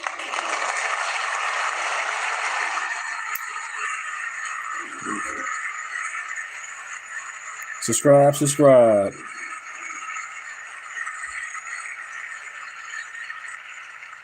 And no nation should ever doubt America's resolve. We have the most powerful military on earth. I rebuilt the military in my first term. We're going to continue to do so. Also, we just approved $1 trillion budget. We have no choice. We have to be strong because hopefully we will seldom have to use this great power that we built together. It's really called peace through strength, and it's been very, very effective. Thank you, Ellen. Thank you.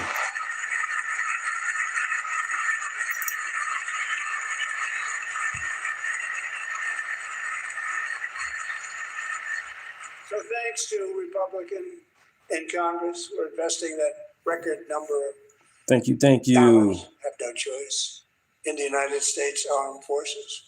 Also creating a lot of jobs. But I live stream in the mornings, that reason. Monday through Thursday, Because, as I 8 in the said, morning, I we have more live jobs, stream. more people working today than ever before in the history of our country. And NATO countries are friends and allies. They are. They're our Appreciate friends and it. they're I our go allies. live I've just agreed 4 times my a week, very Monday through strong Thursday, 8 in the request morning. to pay 5% If anything comes up, I might go before that. for military I'm here. defense rather Appreciate than it. the I'm 2%, here. which they weren't paying. We were paying for almost all of it. Name is Deontay. Now they're paying 5 as opposed to not paying.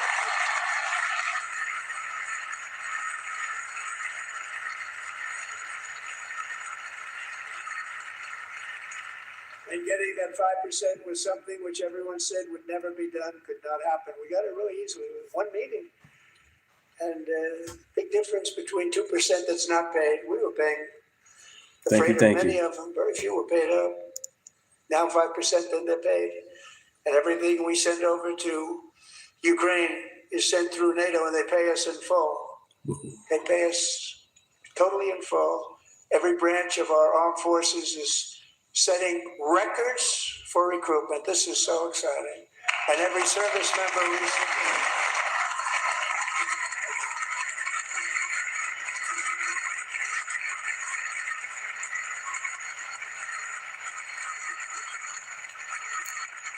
And every service member recently received a warrior dividend of $1,776.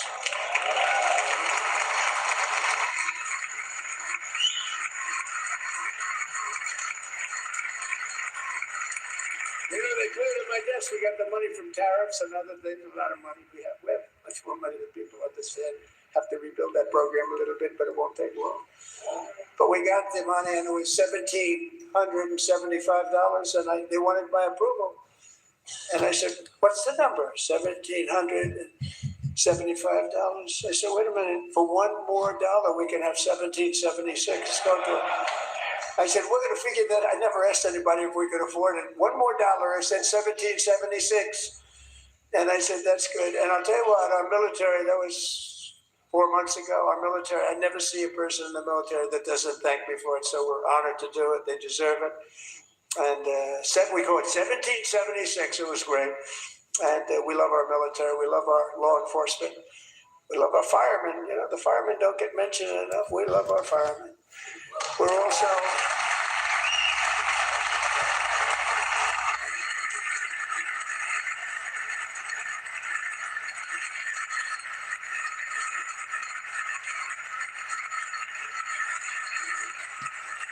We're also restoring American security and dominance in the Western Hemisphere, acting to secure our interests and defend our country from violence, drugs, terrorism, and foreign interference. For years, large swaths of territory in our region, including large parts of Mexico, really large Democrats parts can't of even offer a free Mexico, smile. Right, they can't even have do been that. That's controlled crazy. by murderous drug cartels. That's why I designated these cartels as foreign terrorist organizations, and I declared illicit fentanyl as a weapon of mass I'm destruction. glad they're showing their true colors, the Democrats. Hope the world see this. coming in by water or sea. You probably noticed that. That's the You very seriously damaged their fishing industry also. Nobody wants to go fishing might anymore. not necessarily be. We've also taken down one of the most sinister cartel kingpins of all. So that yesterday, in January, Bobby Walker, what you mean by that? Elaborate more. Put this administration out of office. Elaborate more, Bobby. in January, elite American warriors carried out one of the most complex, spectacular feats of military competence and Y'all talking power about sleep? No, I'm good. in world history. No one's seen anything like it. Foreign leaders, I won't tell you who, called me and they said, very impressive, very impressive. They couldn't believe, they all watched, they saw what happened. This is a different Negative 40 fighting billion. force that we had years ago when we fought to tie. You know, it's a great fighting force. I'm so proud of it. Look at Space Force. Space Force is my baby. As we did that, my baby is becoming so important.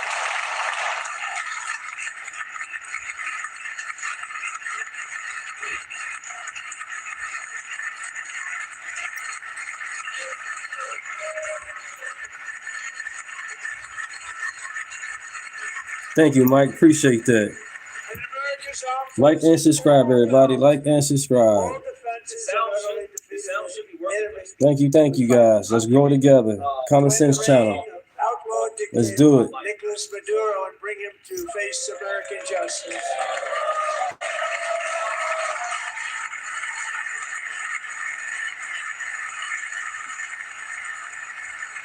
And this was an absolutely colossal victory for the security of the United States, and it also opens up a bright new beginning for the people of Venezuela.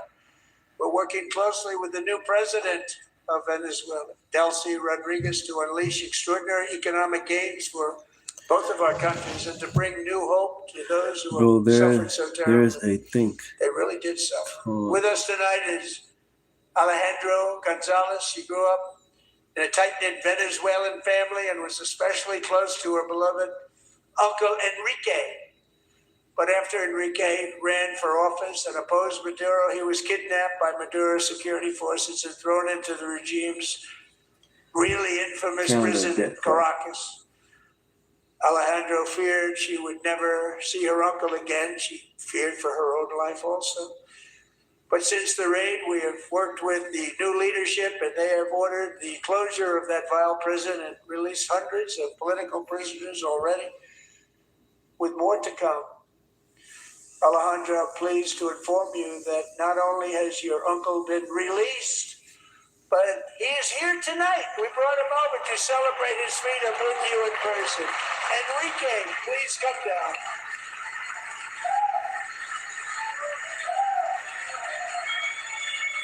Bomber clock, yeah.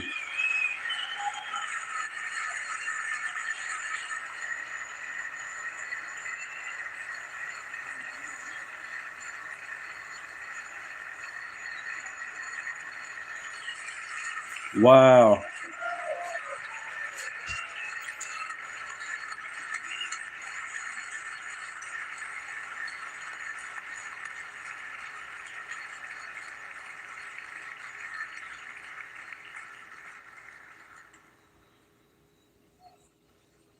Thank you, Enrique. Have a good time. Nice to have you back, Enrique. There were many heroes on that January raid to capture Maduro. Really great heroes. It was very dangerous. They knew we were coming. They were all set. But the deeds of one warrior that night Pocahontas will live pissed. forever in the eternal chronicles of They all pissed. military valor.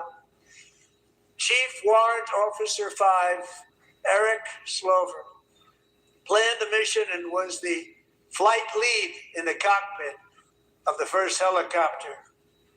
A big, beautiful, powerful helicopter. It was a massive Chinook carrying, as you can imagine, many, many American warfighters. I'm good. Wearing the Every dog time I tags. scream, His y'all wife say I'm Amy got blessed with holy water before he left. She knew it was going to be a rough one.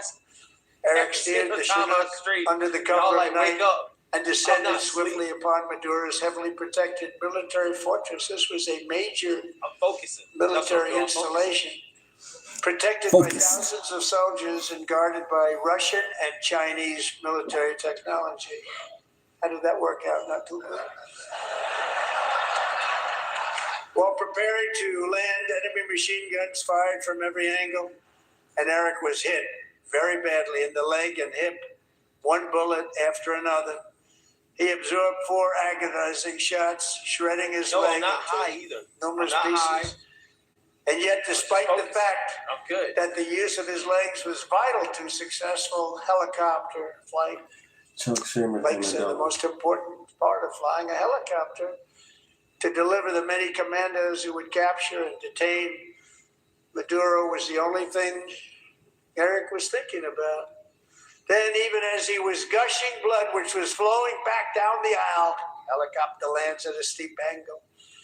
The machine gun stood right in front of him. They were right in front of him, 2 machine gunners who escaped the wrath of the previous planes. Eric maneuvered his helicopter with all of those lives and souls to face the enemy and let his gunners eliminate the threat. Turned the helicopter around so the gunners could take care of business, saving the lives of his fellow warriors from what could have been a catastrophic crash deep in enemy territory. Only after safely landing the helicopter with all the warriors aboard in the exact right spot, which was vital to the mission, probably would have happened. Maybe cancel the mission if that didn't happen. Eric told his co-pilot, also wounded, but not as gravely, to take over. I'm about ready to pass out. The success of the entire mission and the lives of his fellow warriors hinge on Eric's ability to take the searing pain. It was unbelievable what's happened to his legs of the bullets and keep on flying and landing. People knew what was happening. Everybody in the back of the helicopter knew because they saw the blood pouring down the aisle. Chuck the Schmuck was on ABC this morning complaining about Trump removing Maduro. There is no authority to go. They did not just do ships off the water. They went inside Venezuela. This is Chuck from the hypocrisy from Chuck Schumer. Watch this and listen. And it's a violation of the law to do what they did without getting the authorization of Congress. Same old from Chuckles. But just a few years ago, Chuckles was giving our president a hard time about not doing enough about Maduro. You can't make this stuff up, folks. Hit that like and subscribe, and let's check out what Schmuckles had to say a few years back. He brags about all these things he wants to do or is doing, but his actions belie his words. Maybe the best metaphor was his claim to bring democracy to Venezuela. There was a big policy there. It flopped. If the policy was working, Juan Guaido wouldn't be in the balcony here. He'd be in Venezuela. He'd be sitting in the president's palace, or at least waging a fight to win. He's here. And the president brags about his Venezuela policy? Give us a break. He hasn't brought an end to the Maduro regime. The Maduro regime is more powerful today and more entrenched today than it was when the president began. Chief Warrant Officer Slover is still recovering. The hypocrisy, everybody. Wounds, but I'm thrilled to say that he is here today Chucky, with his wife Amy, Eric, and Amy. Come on in.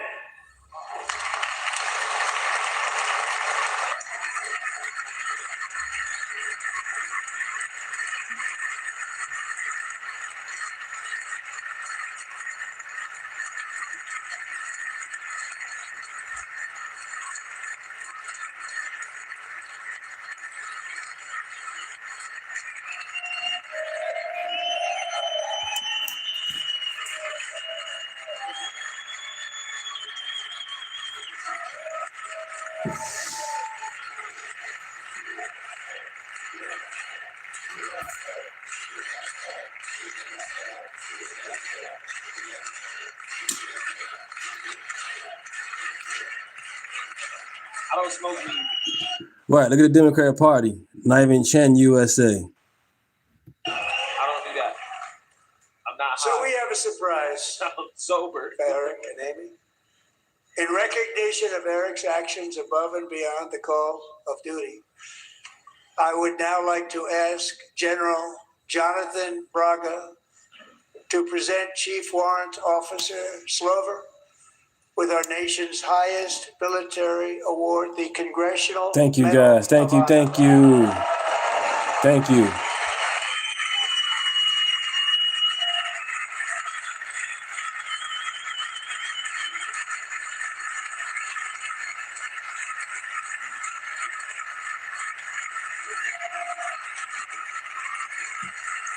Biden had some dude with a dress on and a beard and long hair giving this out. No. Right.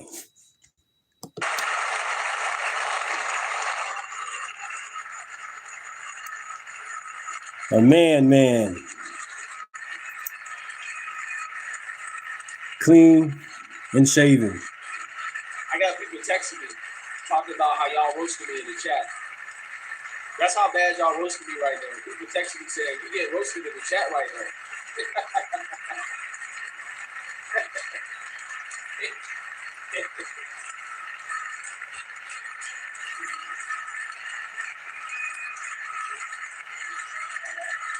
Thank you, guys.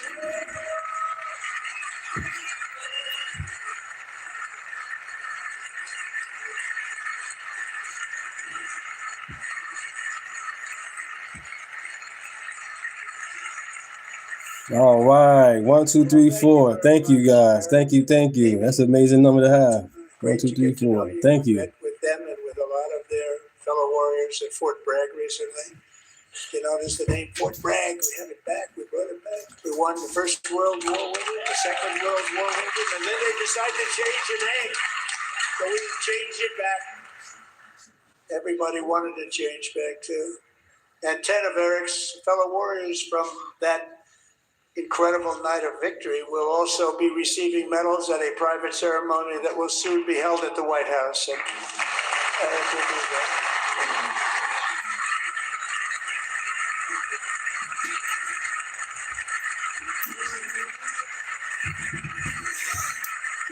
That's a big dude. He's huge.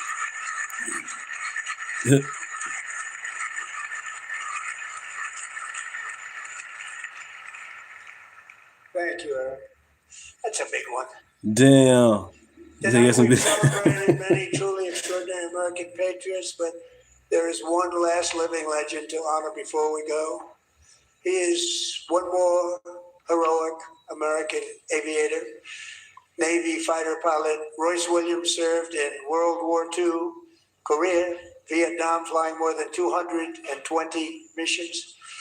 In the skies over Korea in 1952, Royce was in the dogfight of a lifetime, legendary dogfight, flying through blizzard conditions, fighter planes.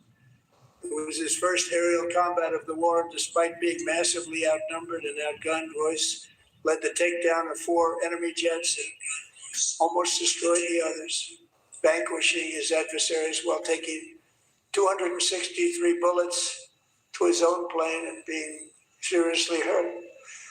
His story was secret for over 50 years. He didn't even want to tell his wife, but the legend grew and grew.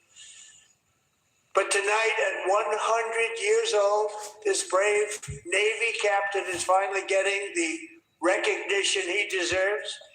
He was a legend long before this evening. Royce, please stand up, and I will ask the First Lady of the United States to present Captain Royce Williams with his Congressional Medal of Honor.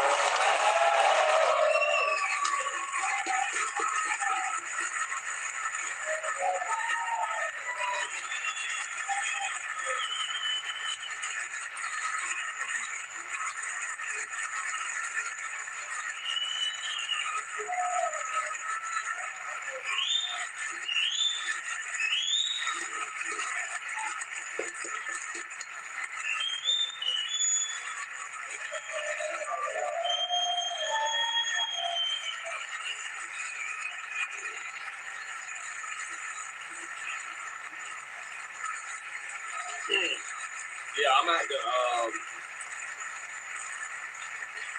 Yeah, I might hit that Uber Eats after this.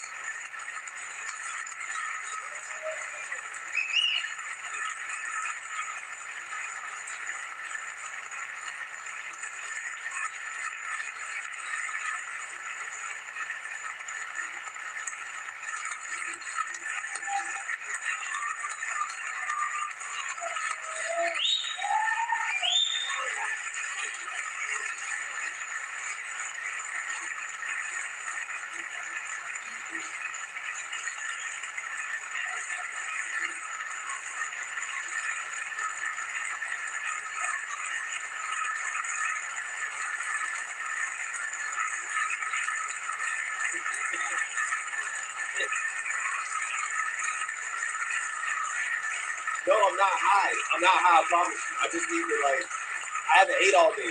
So, Yeah, it's another one. Okay, Mike. but I'm not high, I promise you. I don't have the munchies.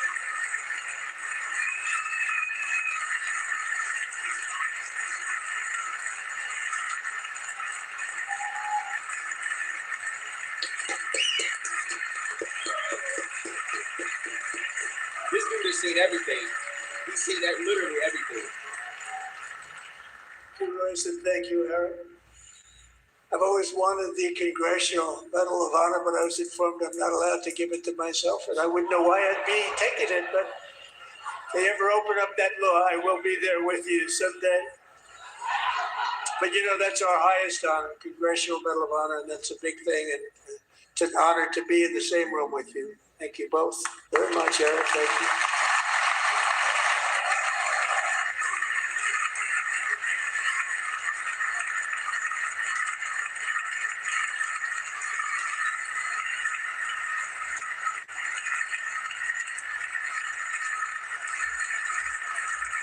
Thank you. 250 years is a long time in the life of a nation, but in another sense, it's really a mere moment in the eye of history. Two of the gentlemen we met in the gallery this evening took their first breaths 1 century ago. 100 years before that, on July 4th, 1826, the author of the Declaration of Independence, brilliant, Thomas Jefferson, drew his last breath. Just a single long human lifespan separates the giants who declared and won our independence from the heroes who stand among us tonight. Everything our nation has done, everything we have achieved, has been the work of those few great lifetimes. Thanks, Mike. Appreciate that. Those Thank brief you. chapters, Americans built this nation from Thank you guys for subscribing. Thank you. Thank you. into the Like and pinnacle of subscribe. human civilization and human freedom, the strongest, wealthiest, most powerful, most successful nation in all of history. Americans ventured out across the daunting and dangerous continent. We carved paths through an unforgiving wilderness, settled a boundless frontier, and tamed the beautiful but very, very dangerous Wild West.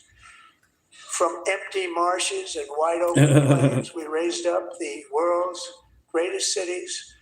Together, we mastered the world's mightiest industries, shattered history's monstrous tyrannies, and we liberated millions from the chains of fascism, communism, oppression, and terror.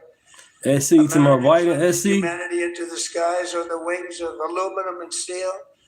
And then we launched mankind into the stars on rockets powered by sheer American will and unyielding American pride. We wired the globe with our ingenuity. We captivated the planet with American culture. And now we are pioneering the next great American breakthroughs that will change the entire world. All of this and so much more is the enduring legacy, unmatched glory of the hardworking patriots who built KJ, good morning. this country and who still carry the hopes and freedoms on all of Timu humanity's Obama. backs. For years they were forgotten, betrayed, and cast aside. But that great betrayal is over, and they will never be forgotten again. Because when the world needs courage, daring, vision, and inspiration, it is still turning to America. Y'all funny. And when God needs a nation to work his miracles, He knows exactly who to ask. There is no challenge Americans cannot overcome, no frontier too vast for us to conquer, no dream too bold for us to chase, no horizon too distant for us to claim. For our destiny is written by the hand of providence, and these first 250 years were just the beginning. From the rugged border towns of Texas to the heartland villages of Michigan, from the sun-kissed shores of Florida to the endless fields of the Dakotas, and from the historic streets of Philadelphia to right here in our nation's capital, Washington, D.C., the golden age of America is upon us. The revolution that began in 1776 has not ended. It still continues because the flame of liberty and independence still burns in the heart of every American patriot. And our future will be bigger, better, brighter, bolder, and more glorious than ever before. Thank you, God bless you, and God bless America. Yes. All right, President Trump, the speech began at 9:11 Eastern Time. It is the longest State of the Union address that we have heard. He talked a lot about winning for the country at the beginning, and the men's hockey team, Olympic hockey team, served that purpose beautifully as they all walked in, young men cheering, showing off their gold medals. That was a huge moment. Heller got the Presidential Medal of Freedom. Then he began to sort of go through some of his agenda items, including a waitress who got tax on tips and was able to make some financial advantage in that situation. He just started to pull together ideas where he feels he has done better than Democrats on the U.S. economy. He said they didn't vote for the tax cuts that are making these difference on tips and other parts. For the justices, we all watched that moment with the big tariff decision that just came down. He did not really scold them from the podium here. He shook hands with them on the way in and basically said tariffs are going to stand. We're going to figure out a way to make it work with the other section of law. And he said the countries basically want to leave it all in place anyway. He went on to healthcare. And in every instance of all of this, he said, basically that he had fixed the problem. And thank you guys for being in the chat. I guess I can play another video if you don't mind. The solution. We got an hour to go. He talked about most Let's favored do it. nation. He talked America about is back. healthcare. He talked about insider trading and fraud in Minnesota. So a lot of areas where he pointed to the people in the audience and said, how do you not stand up for that? Obviously, lots of applause on the Republican side. Yeah, Let's try another question. Are you familiar with the $9 billion in historic fraud out of your state, including the $250 million in the Feeding Our Future program alone? You familiar with that? Don't turn to the pages in your book to get your potted answers. So, as mobs keep taking Thanks, John. Appreciate that. to the streets in Minnesota, the federal government keeps closing in on the schemes coordinated by the Attorney General, Governor Walz, and Representative Ilhan Omar. Plus, as the new details of these state-sponsored fraud operations get blown wide open, the federal government is making Thank you guys. Thank you guys. in Minnesota indefinitely. Massive fraud scandals have been rocking Minnesota for months now. Really years. It's just now we know all about them. And fresh scrutiny is happening on one of the state's biggest political names while all that fraud is going on. Are you familiar with it? Yes or no? yes, I am familiar with it. Very familiar, aren't you? Because the people who ran the Feeding Our Futures program came to you and asked for your help in getting investigators off their backs. We are showing the nation that regardless of what the tyrant in the White House believes, we know that we are here to stay and this is our country. She's getting very reckless now. And that shows me, and I think people are listening, that she's desperate and she's afraid. And she filed a report, a financial statement that said she could be worth up to $30 million. And the year before, she had almost no money. They have cracked the Hunter Biden playbook. And more importantly, they saw that the Biden family faced zero consequences for that scheme. And they decided to try and replicate the results themselves.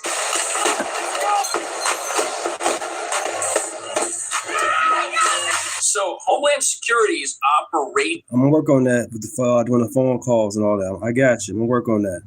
transportation, metro You surge. guys are called That in. might I have get you. ended. I got But it. look at this. They're I'm still working on here, it. still arresting people. They're still cracking down. And nobody's talking about how this right here is nightmare news for the scam pipelines running all through this place. On top of that, all these rioters attacking Minnesota every single day. They thought they'd won when the border czar showed up and said things were changing. But they haven't won anything. They're losing because DHS is still here making arrests, and we're finding out just how much money Minnesota has lost, a number that keeps growing as congressional investigations into these schemes heat up, It's my revealing George. You don't like fraud in Cash? this You don't like place has Cash been a Jordan? top-to-bottom effort for decades. And here's the other crazy part about this. When the border czar went on TV and said that things in Minnesota damn, he were going voted to Kamala. change, the mainstream news did a premature victory lap and everyone celebrated, but there's still thousands of federal agents in this place doing their jobs. And this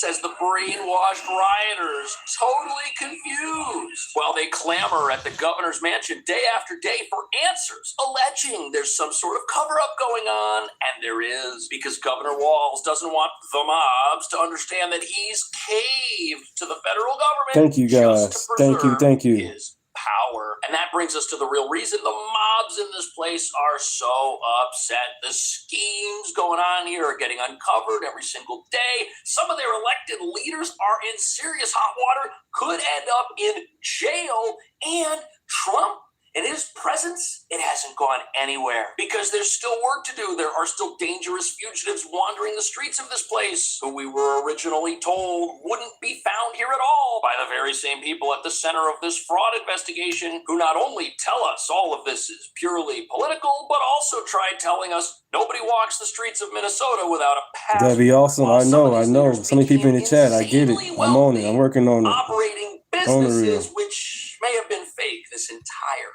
time. We are going to be infiltrating Ilhan Omar's sketchy consulting headquarters that claims that they have $60 billion in assets under their management, yet they are located out of a co-working place called WeWork. This company is called Rose Lake Capital. Are you trying to meet with them or what is Yeah. This is insane. So a WeWork co-working operation where people are sipping lattes in one corner, doing some freelance work on a computer.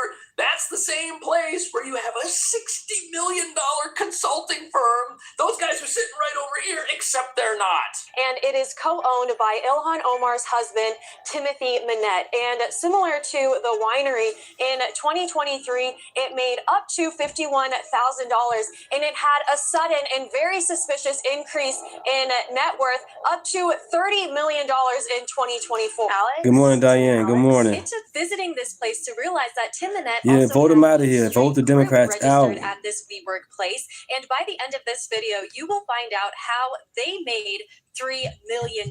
Spoiler alert, it was super easy. And this doesn't look good. It does not look good at all. And as you're about to see, things keep getting worse. Because when these individuals get questioned about these schemes, they don't really have good answers, as you're about to see. Shelton, you're in my courtroom now. You're under oath. So I suggest that you answer my question. To the Chief Law Enforcement Officer of the state of Minnesota? Yes or no? Let's try another question. You dealt with the $9 billion in historic fraud out of your state, including the $250 million in the Feeding Our Future program alone. You familiar with that? Don't turn to the pages in your book to get your potted answers. Amazing. Subscribe, everybody. Good morning. Good morning. Very familiar. 120 people in the chat. Like and subscribe. 120 people in the chat. Like and subscribe. Shut down fraud. It's free. Doesn't really want to talk about his involvement with alleged fraudsters. Well, some of whom aren't even alleged. Some of these people were convicted, and they met with him, and he received money from these individuals. Because the people who ran the Feeding Our Futures program came to you in your official office in the state capitol December 11th, 2021, and asked for your help in getting investigators off their backs. Wow. They complained to you for upwards of an hour about state investigators going after them, and they begged you to help them, and you agreed to it, amazingly. And we know you did, because it's all caught on tape. Wow. Every single sentence is caught on tape. Here's what you said. Let's take a look. You said, it's not a question, you said to them, send me the names of all these folks who are investigating them. You said to them, send me their names. And I'll take that list and I'll call the person over at education who's investigating them and say, what's going on?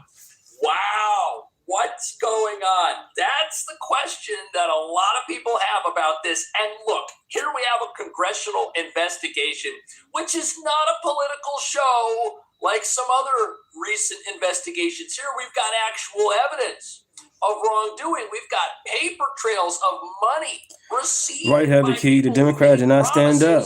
They don't care about us. We're going to shut down investigations. This is really what it looks like Right. to get caught red-handed. Subscribe, everybody. Scandal is because nobody 175 people in the chat. Subscribe, like, and like. Thank you. our country. And why is that? That's a lot of people. What would have given people in 2022, 2023, 2024 the idea that, hey, it's open season on America's piggy bank. Have at it. What would have told people that was okay? Yeah, I was doing a bit of research into Tim Manette, Ilhan Omar's husband. Thank you. Various businesses and his Let's grow together. Common Sense Channel. Let's grow. Deals. It doesn't even have an active Let's SEC share. registration. And his winery, which is also purportedly making him millions of dollars per year, has no online presence. So yeah, maybe there's a version of events here in which, of course, all of this is conveniently timed with his wife's election to Congress and her growing considerable influence in the Democratic Party. But I look at these events and I think they have cracked the Hunter Let's get Biden that 1,500. Why not? There are many other people in Washington. Why not 1,500? It's 124 people in the chat right now. The Biden family ran. And more importantly, That could be 124 subscribers. Zero consequences for Why that not? scheme. And they decided to try and replicate the results themselves. Right. Now it's 169. Why not? That if the people running America are doing this sort of thing, if they're peddling influence, Thank you. Let's get to 1,500, everybody. 1,500. Why not? 1,500. Let's get it. Like Nancy Pelosi, we've got the We can do it. Foundation, and you got people watching that saying, hey, I'm on the same team. I'm out left field with you guys. I want to get in on this too. And once we realized that Tim Walz was supposed to be vice president, all of this would have been open season. It all would have been going on everywhere. Everybody would have been getting away with this. So not only did they see zero consequences happening at the top, they thought that was how things were going to be for eternity until this country imploded on itself from all these scams. And now you know why the mobs are out there on the streets being backed up by these people who are saying that they're on the right side of history. They need an army to go out there and try to shut down these investigations and try to make it look like Minnesota's being victimized here, to just do anything possible to just get the heat to go away. It's not working. And as you're about to see, the boots on the ground insurrectionists, these people are very upset. Is it getting better? What is it like on the streets right now? We have heard the national narrative of, Bovina left, there are less agents on the ground, things are getting better. That is not what we're seeing. So we continue to get on average about 400 calls. Good one, Mike. Good one. And this is from people that said, hey, I need support. Oh, man, that's a good one. To, I need support with getting my medication. To, hey, I just saw somebody get detained. What can I do? Wow, so here you've got It's all good, though. I get it. Nonprofit, which It's is a good out one. there Thank you. people do everything possible to stand against the federal government. They exist for the benefit of folks who have illegally entered this country. They get resources to help those folks continue to break our laws, and they say they're still getting tons of calls. And they're not sure why this is happening because the federal government was supposed to have vanished by now. They were supposed to have won. This was supposed to be over. But that hasn't happened. And oh, how horrible that law enforcement, it's doing its thing, stopping the American people from being disenfranchised, getting criminals and fugitives off the streets of this country. However, the thing that these rioters do not understand is that the reason Homeland Security is here is because they don't just have a lot of fugitives to arrest. They've got other people that are robbing the country blind, something which happened. Easy money. Good morning. Support ICE. Yes. I stand with ICE. We're supposed to shut this down and never did. To say, I already have my team working on this. Oh! What day should we get together to discuss it again? Wow. You made pledge after pledge to them. You said, we've got to make sure this guy who's investigating them stops it. You said, you have my attention. I'm concerned about this. You said, let's go fight these people, meaning the people who are investigating the fraud. Why'd you do it? Why'd you help them? Are you going to let me answer? You said Germany called ICE unstoppable. That's Germany. Okay, that's nice in Germany. Quotes out of there. Why did you help? I thought you were going to let me answer. Why did you Are you help? going to let me answer? Why did you help? You let me answer, and I'll answer you. Tell the truth, and I'll let you answer. I will tell the truth. Good. That'd be a nice change. Why'd you help? Now see, Mr. Chairman, I didn't come here. Right, Heather. That's all we doing. You came here for the truth. Let's have it. Why did you help them? The quotes are here. They're in black and white, and every member of this audience can listen to the recording. It's 54 minutes long. It's all in public. You can Google it right now and listen to it. And listen to Why it all. did you help them? First of all, I didn't help them. You did? Okay, so here we've got someone who's accusing the Attorney General of doing something wrong. The Attorney General says he's innocent, but this is all public information, and it's all caught on tape. And these tapes are on YouTube. This is one of my favorite interactions right here. Earlier in the recording, you hear the voice of Salim Said, defendant number 3, co-owner of the Safari restaurant, which is where a $250 million fraud scheme occurred and was taken down. This person was convicted on all 21 counts he faced. This person who was convicted is described as a huge contributor to the mayor, Jacob Frey. The illegals that come here just come the right way. And the Attorney General is heard responding, I hope Don't break the border and then expect to get special treatment. Come the right way. Get vetted. Who are you? What's going on? Donor. And the Attorney General says, I hope the guy you donated to, who's the mayor, remembers. What's the takeaway from that? Is it that I will remember if someone were to hypothetically donate to me?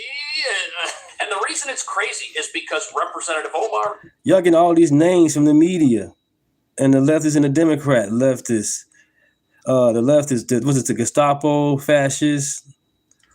Hold on, I got something for you. Governor Walz and Y'all the Attorney funny. General are all tied together in this thing in a way that they are alleged to have benefited from in ways we still don't fully understand. But as you're about to see, we're learning a little bit more with each and every question. Office. It was your official office. You met with them for 54 minutes. They asked you for help. You pledged it to them, and they talked repeatedly about money. In fact, it's all they talked about. Money. They said, we will put our dollars in the right place. We will support candidates that will fight to protect our interests. You replied, that's right. Whoa! They said, if you are securing your donor base and securing your power base, you can act the way you want. You replied, money is freedom. I mean, this is...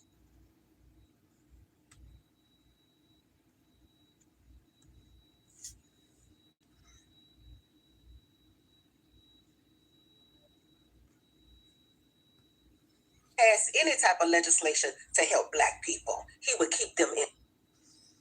You know, they talk. Well, since we are on the subject of black folks today, you know, with Gavin Newsom and his crazy racist statements, which is kind of funny because, you know, Democrats don't ever want to talk about that. They'll just completely skip over it. You know, black creators and see what they We taught you. Oh, yes, sir. I use this. Told me to do. That means I ain't black. You thought I was reading these fancy? Check it out. Check it out. There, gal. Oh, I use them to clean the windows, sir. You thought I was reading these fancy papers? Oh, no, sir. I know you's got to tell me how to think, sir. I knows better not to read this. And I remember you told me if I don't do what you told me to do, that means I ain't black. And I was just as black as the day is long, sir. Yes, indeed. Been using them words we taught you. Oh, yes, sir. I uses them words loud, proud, and strong. Anytime one of them highfalutin Negroes come around here telling me to read some kind of fancy paper for myself, I call them coon and bootlickers. I sure do, sir. And the rest of them around this plantation, they've been saying another word. They said sellout. And I know you didn't teach it to me, sir, but it sounded awful fancy, so I decided to use it for myself. I got some new words. Oh, yes, sir. I was learning real good. What is this, sir? It's dictator, fascist, and Nazi. Oh, okay. Dictator, fascist, Nazi. Okay, sir. Those sound awful fancy, so. Fancy. Don't matter what the mean, right, sir? No. Yes, sir. Yes, sir. I'm ahead of myself. I know what I shouldn't have asked you. And I know that you tell me what's best, sir. Don't matter what they mean. Just matters that you told me to say them, and I got to learn them real good. Yes, sir. You got them leftovers? Oh, yes, sir. We got them leftovers. We sure mighty obliged for them, sir.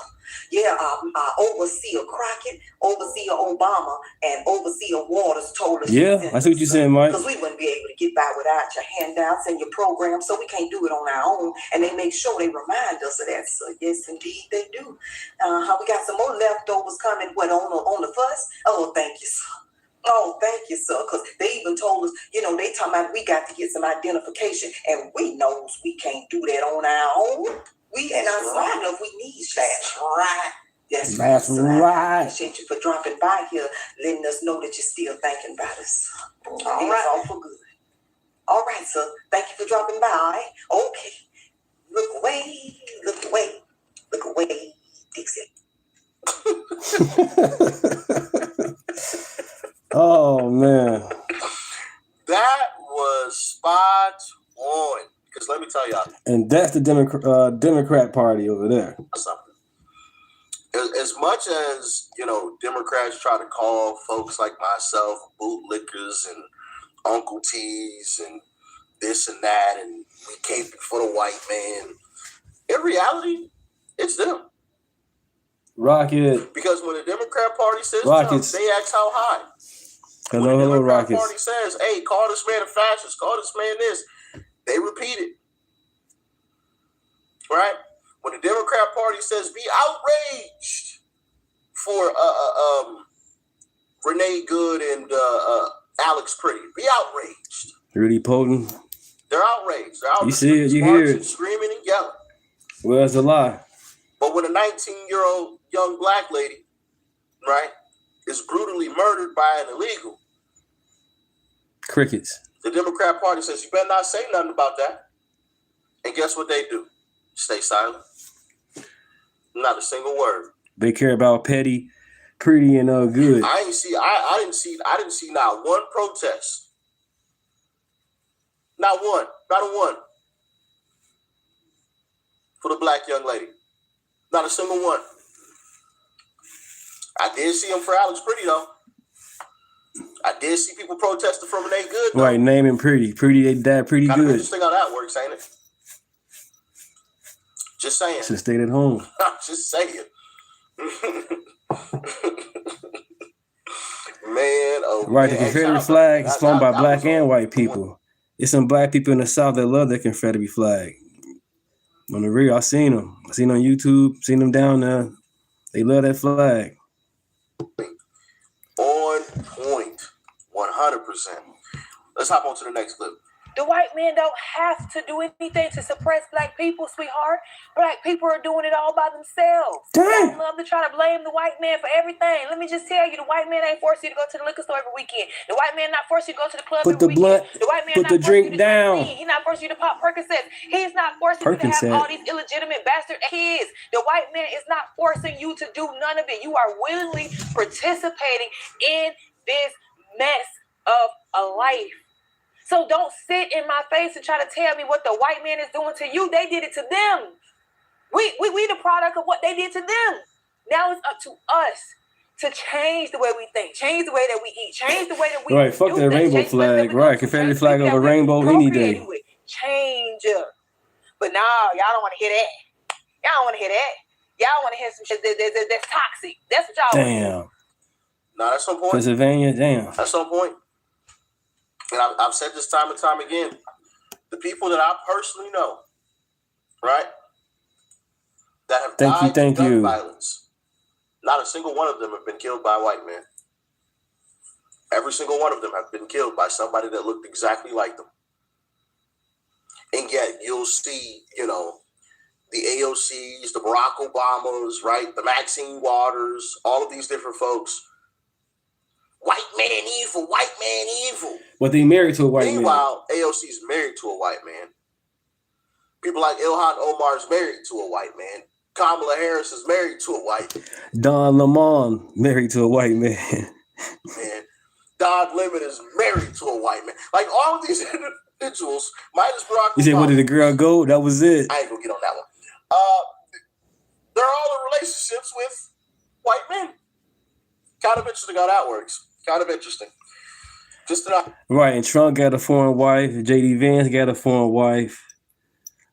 Wesley Hunter, he got a white wife. It's crazy how the opposite is on both sides. Amazing. Observation. Just an observation. I'm just saying. Democrats said white men bad, but they married to a white woman. And the Republicans, they got foreign wives or mix. Just saying. Just saying. Boy, that Donald Trump, man, ain't he something else? Yeah, y'all know President Trump, the one y'all be calling racist all the time. Man, did y'all see him the other day taking pictures with black people? You can't get no more racist than that. I mean, he actually touching black people. I can't. Oh, he just doing that for clout, they say. Really? He doing that for clout to touch somebody. People, getting in between them and stuff and taking pictures, laughing and telling jokes with black people. Bruh, that is some type of racism. I tell you, I can't believe this racist what he doing. And then the racist had the audacity the other day to have black people inviting them over. Thank you guys for being in the chat. Really appreciate it. Your name is Deontay. Subscribe. I go live Monday through Thursday. Monday through Thursday, 8 in the morning. Thank you. If anything come up, I'll go live. But other than that, Monday through Thursday, 8 in the morning, I go live. I'm here for you guys. Let's continue. Racist. The black grandma that was actually defending the racist. Can y'all believe it? That's so funny. Then had the audacity to tell people to back up off him and let him do his job. Then guess what the racist did? He had the audacity to lean in and kiss the black grandma on the cheek. Now that's racist. 10 toes down, fully racist. Then Jesse Jackson passed away. God rest his soul. And the racist put out a tweet. Yeah, Mike had to do it to Don Lamont. To Jesse Jackson family. And then he stood up with them on. Stood up and said that Jesse Jackson was a good man and he really liked him. The racist did that.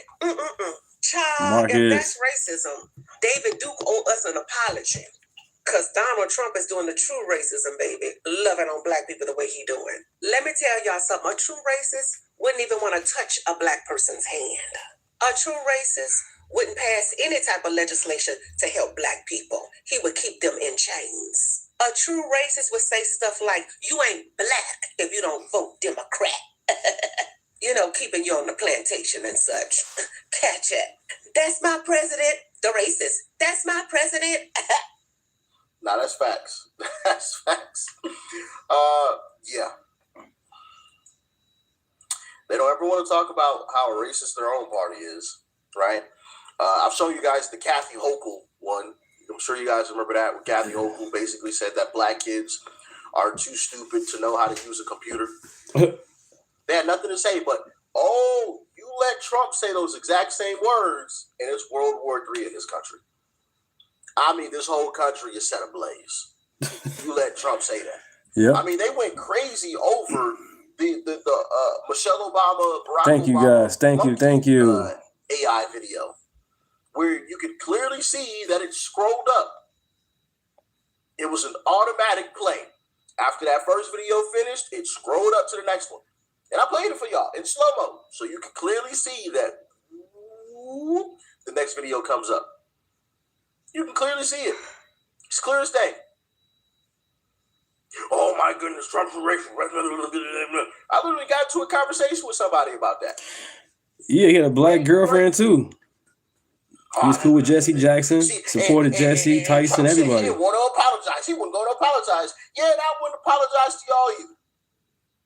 You know why? Because the moment that he did, all y'all would have said was, see, I told you he did it on purpose. I told you he was racist. That's why he came out and apologized. It's called YouTube Live. YouTube Short Live. What do you want me to do?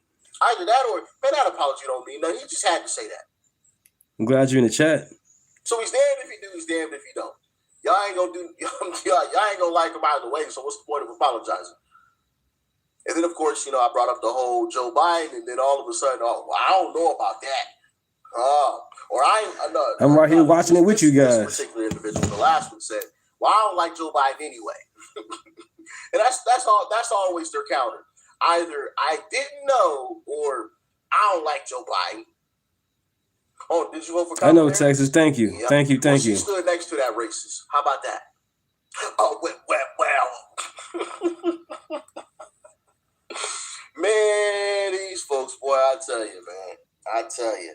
The hypocrisy is on a whole different level. It's on a whole nother level. Seriously. It is absolutely wild, man.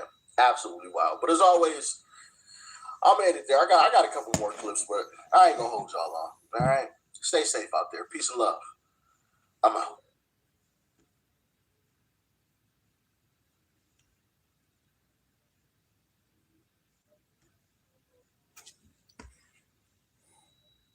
So today, Thomas Massey start dropping names on the House floor. Yeah. Check this out. The chair recognizes the gentleman from Kentucky, Mr. Massey, for 5 minutes. Thank you, Madam Speaker.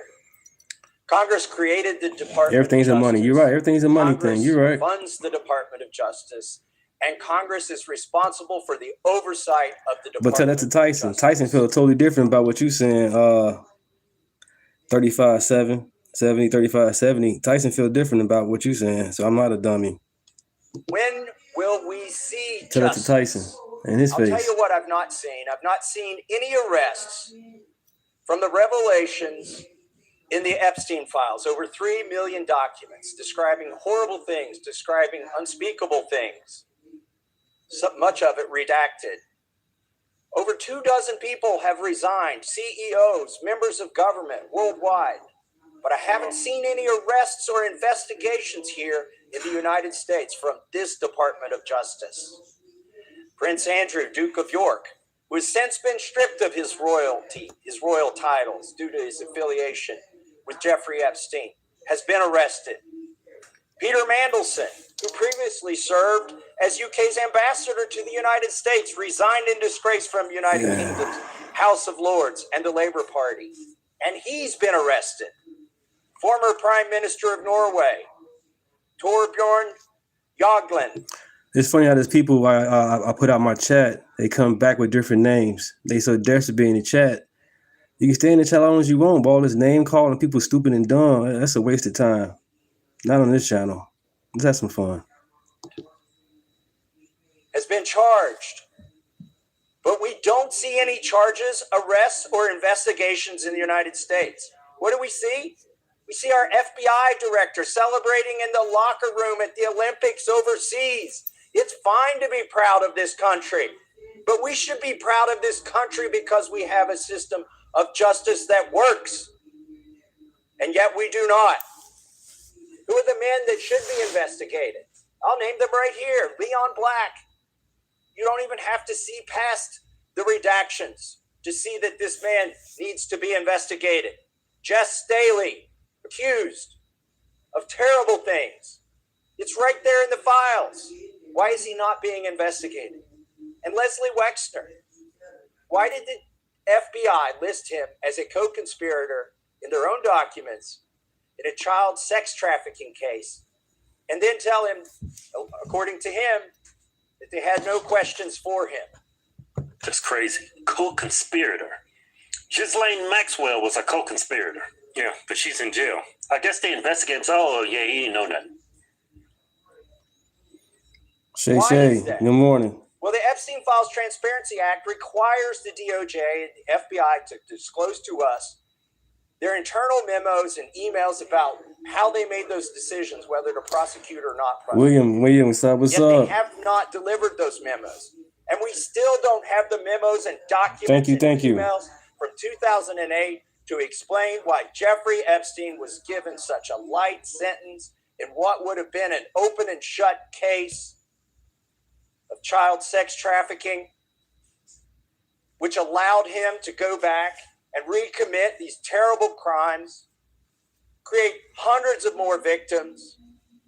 Appreciate you guys. So many other people. Thank you. In his conspiracy. Let's get to 1,500 if possible. Where are those documents that describe those decisions?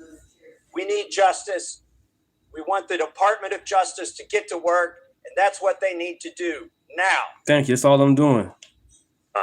He bring up an interesting point. I got nothing to prove to nobody. I'm just Deontay chilling. Sweetheart deal. Thank you guys. Back in 2008, Jeffrey Epstein plea deal, often called a sweetheart deal, was a non-prosecution agreement negotiated by the U.S. Attorney Alexander Acosta. It allowed Epstein to avoid federal sex trafficking charges by pleading guilty to 2 state prostitution counts in Florida. Why would they do that for a sex offender? one of the most heinous sex offenders, trafficking children. Why would they offer him a deal if it's a slam shut case? Yeah, look at this. Sentencing. Epstein served only 13 months in a minimum security county jail rather than a potential life sentence. Work release. He was granted extensive work release privileges, allowing him to leave jail for up to 12 to 16 hours a day, 6 to 7 days a week, to work at his private office. Broad immunity. The agreement provided federal immunity not only to Epstein, but also to his employees and any potential co-conspirators, effectively halting an ongoing FBI investigation into his network. That's nuts. It was a cover-up then, it's a cover-up now. Yeah, one of Trump's biggest mottos, drain the swamp. He hasn't drained much. We haven't seen any draining of any type of swamp when it comes to the Epstein files. We see all these other people getting arrested, but nobody's been arrested in the United States of America. Yeah, look at this, secrecy. The deal was kept secret from Epstein's dozens of victims. Who does that? Which a federal judge later ruled was a violation of the Crime Victims' Rights Act. Send him to jail, but allow him to leave jail up 12 to 16 hours, allow his victims not to be familiar with what he was sentenced to. That's kind of weird, ain't it? Yeah, look, the whole thing when Patel was at the Olympics and he was celebrating, when I saw that, I was like, okay, you have a right to do that, but it doesn't look good. When you got all these victims, like when these X-Files start coming out, they keep using this code language like beef jerky or jerky, sulfuric acid. Right. They use all this code language, and it's been some horrible things that's been released in these files, and ain't nothing happening. And Trump, even himself, it's a hoax. It's a Democrat hoax. It hurts Democrats. Well, if it hurts Democrats, why don't you expose it even further? Right. If it's a hoax on what the Republicans and you, okay, I get that, but why don't you expose the left? Yeah. They didn't express sympathy for Bill Clinton being in the files that it was going to hurt him. He said those things. And then when you see Cash Patel, celebrating with the USA hockey tape, I mean, it's patriotic. It's a beautiful moment for the United States of America and a hockey tape, and especially to a beaten Canada. Yeah, after 40 years. But it looks like a distraction. Everything's It a doesn't make distraction. much sense, does it? After all the leeway we gave Epstein, and then that was one of his biggest promises of his administration was to drain the swamp. Who's been arrested for persecuting Trump? Who's been arrested around considering the conspirators of Jeffrey Epstein? Nobody's been arrested. Absolutely no one. Yeah, man, you know what? Like, in action, it just... Dan Bongino, assistant FBI director, he left to go back to his podcast. Does any of this make any sense to y'all?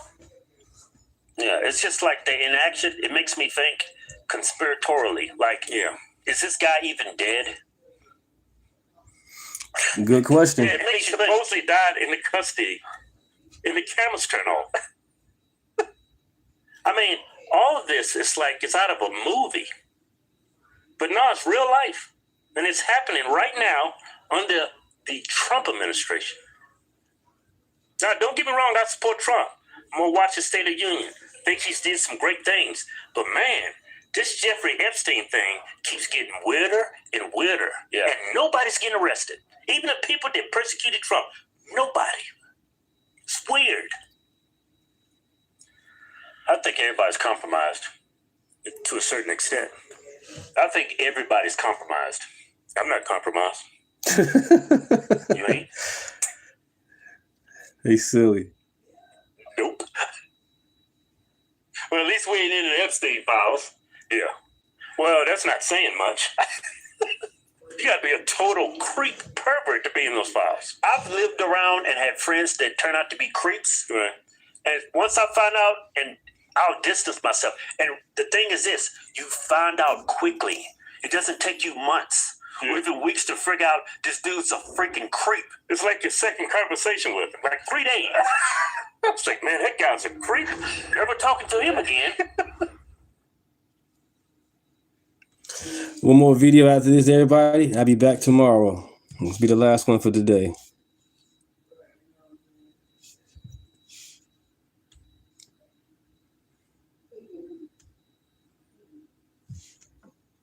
leftists where it was flee America, flee Trump's America. And so you literally have people, American citizens, not illegal immigrants, that were quitting their jobs, packing up their families, and leaving, going to other countries. But I got to tell you this, you know, for them to talk so negative about America and put America down, you're going to hear 3 stories of 3 deranged leftists who fled the country. And they are begging to come back. When you hear these stories, it's going to make your heart Thank you guys for being in the chat with me. This is the last video for the day. I'll be back tomorrow. And America's dad. And then, especially when we got illegal immigrants talking crap about the country after fleeing theirs to come here for a better life. Like the Mexicans who talk so much negative stuff. Go back to Mexico now, where they're warring all over the place and the cartels are about to take over the government. Right. Or how about those people from Somalia?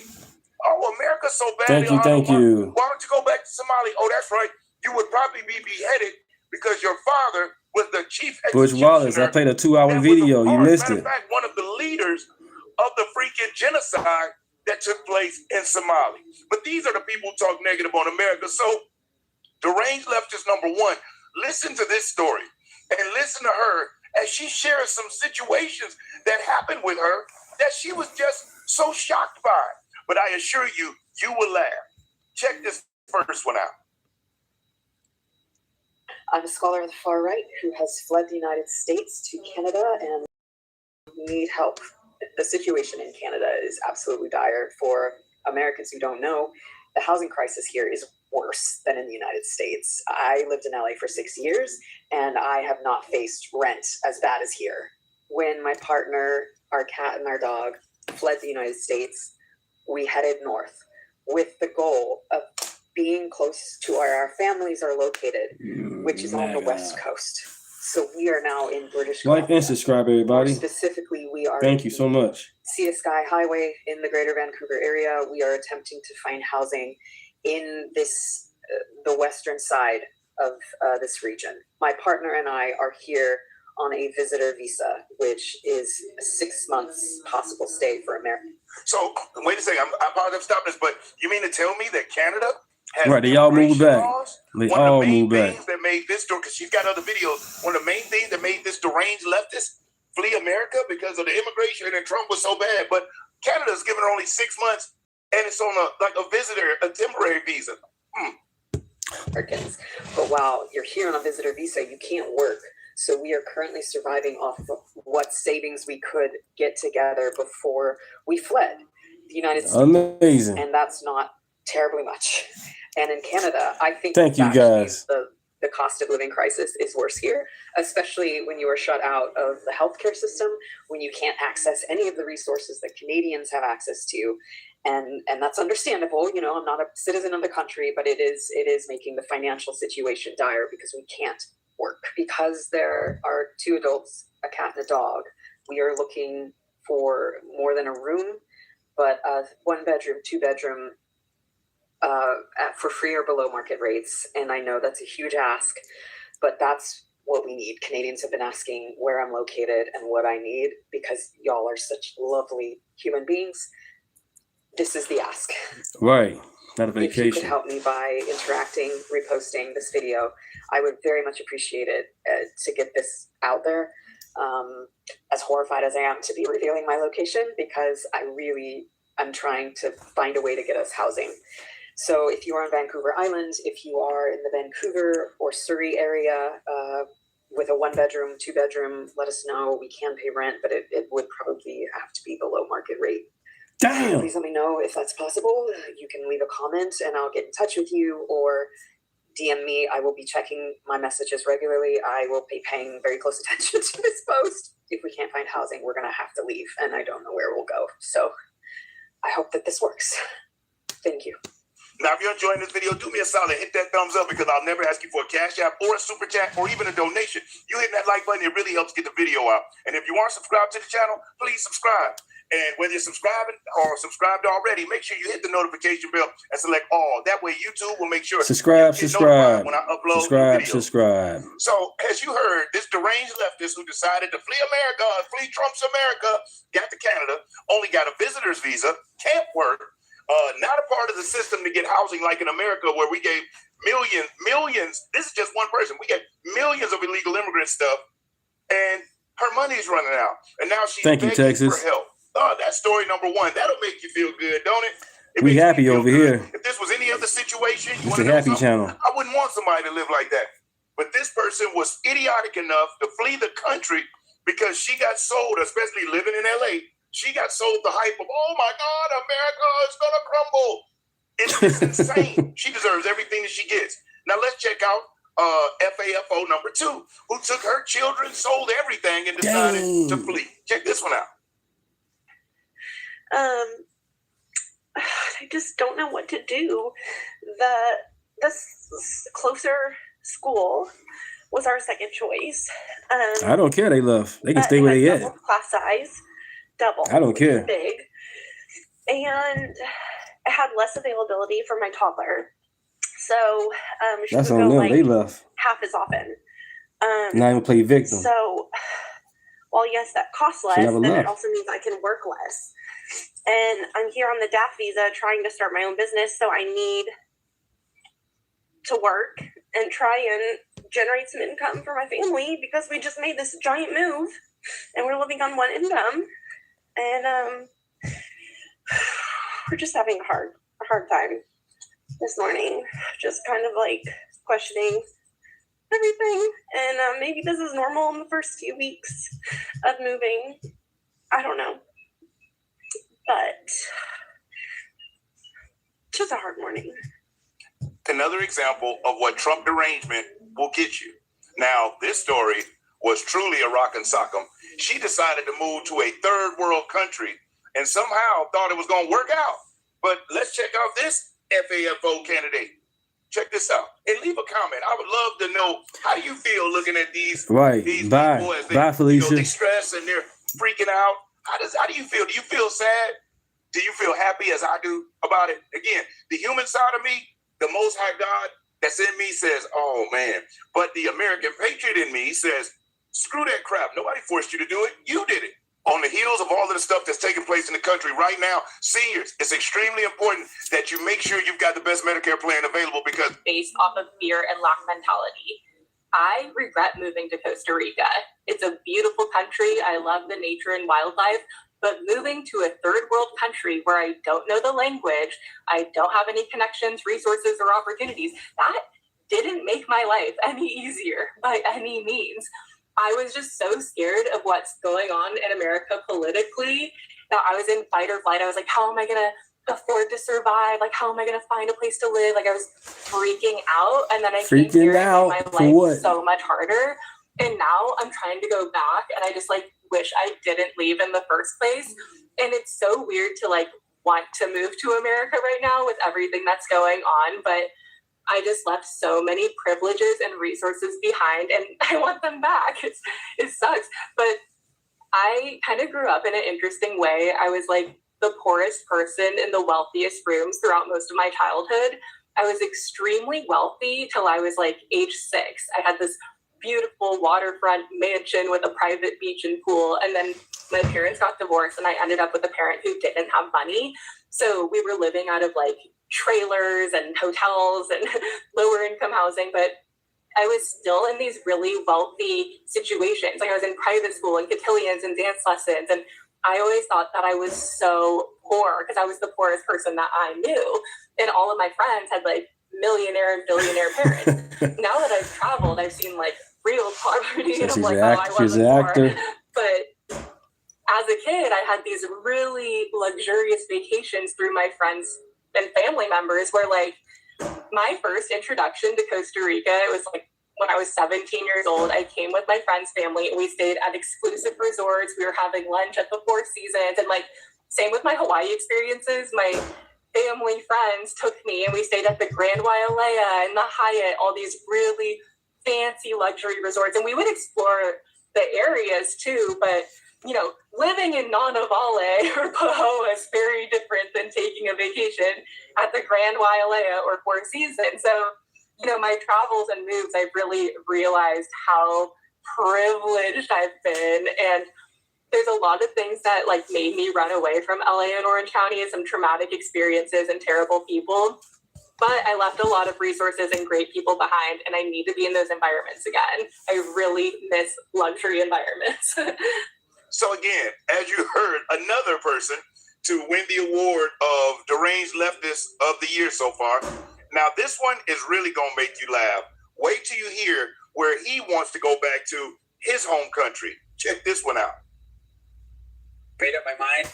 I will be turning in my DACA and returning to Mexico. I do not want to be captive to this country anymore. Made up my mind. I wonder if anybody told him yet. You think anybody told him yet about what's going on in Mexico? Nope. So He don't know. I wanted to bring you the video just to give you a laugh today and to let you see that when these folks, these folks are deranged. This lady is putting her children, one lady's putting her children through misery, having them start in new schools with new people in a new area that they don't know if they're going to be in. Another one decided she was going to up jump and move to a third world country where the lights go off at a certain time, the water is not unlimited like it is here, and nobody coming to pick up your trash, and you can't even communicate with the people. Just hope that she stays safe.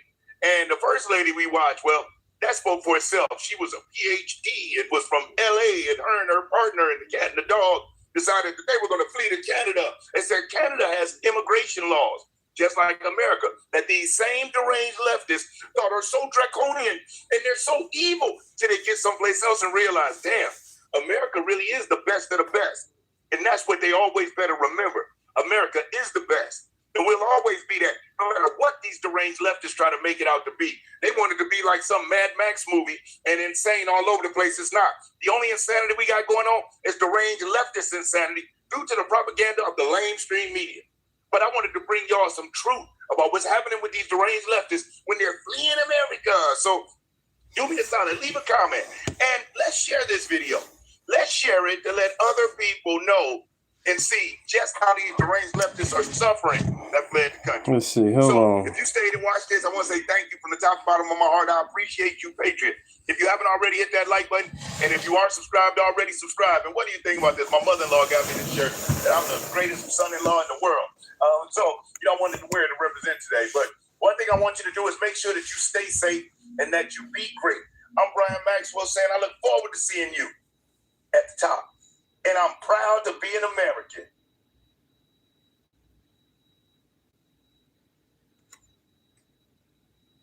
No, they shouldn't leave. If you the Americans, Call centers are making if you're the American, stay all day long. You was born here, stay here. It's just renewing your mind when it comes to thinking. That's the whole thing. Nobody do no research. A lot of distraction out here. Period. A lot of distraction. Now they saying the Bible is not worded a certain way, or the Bible got with 15 books in Ethiopia they're not sharing. And it can change the whole Western's belief what Jesus said in the 15 books with Ethiopia. But back to this. I thank you guys. I appreciate you guys being in. I'll be back tomorrow around 8 o'clock in the morning. 7:30, 8 o'clock in the morning, I'll be back. We can continue. And I'll do more talking and more red and rave. I appreciate you guys. Subscribe.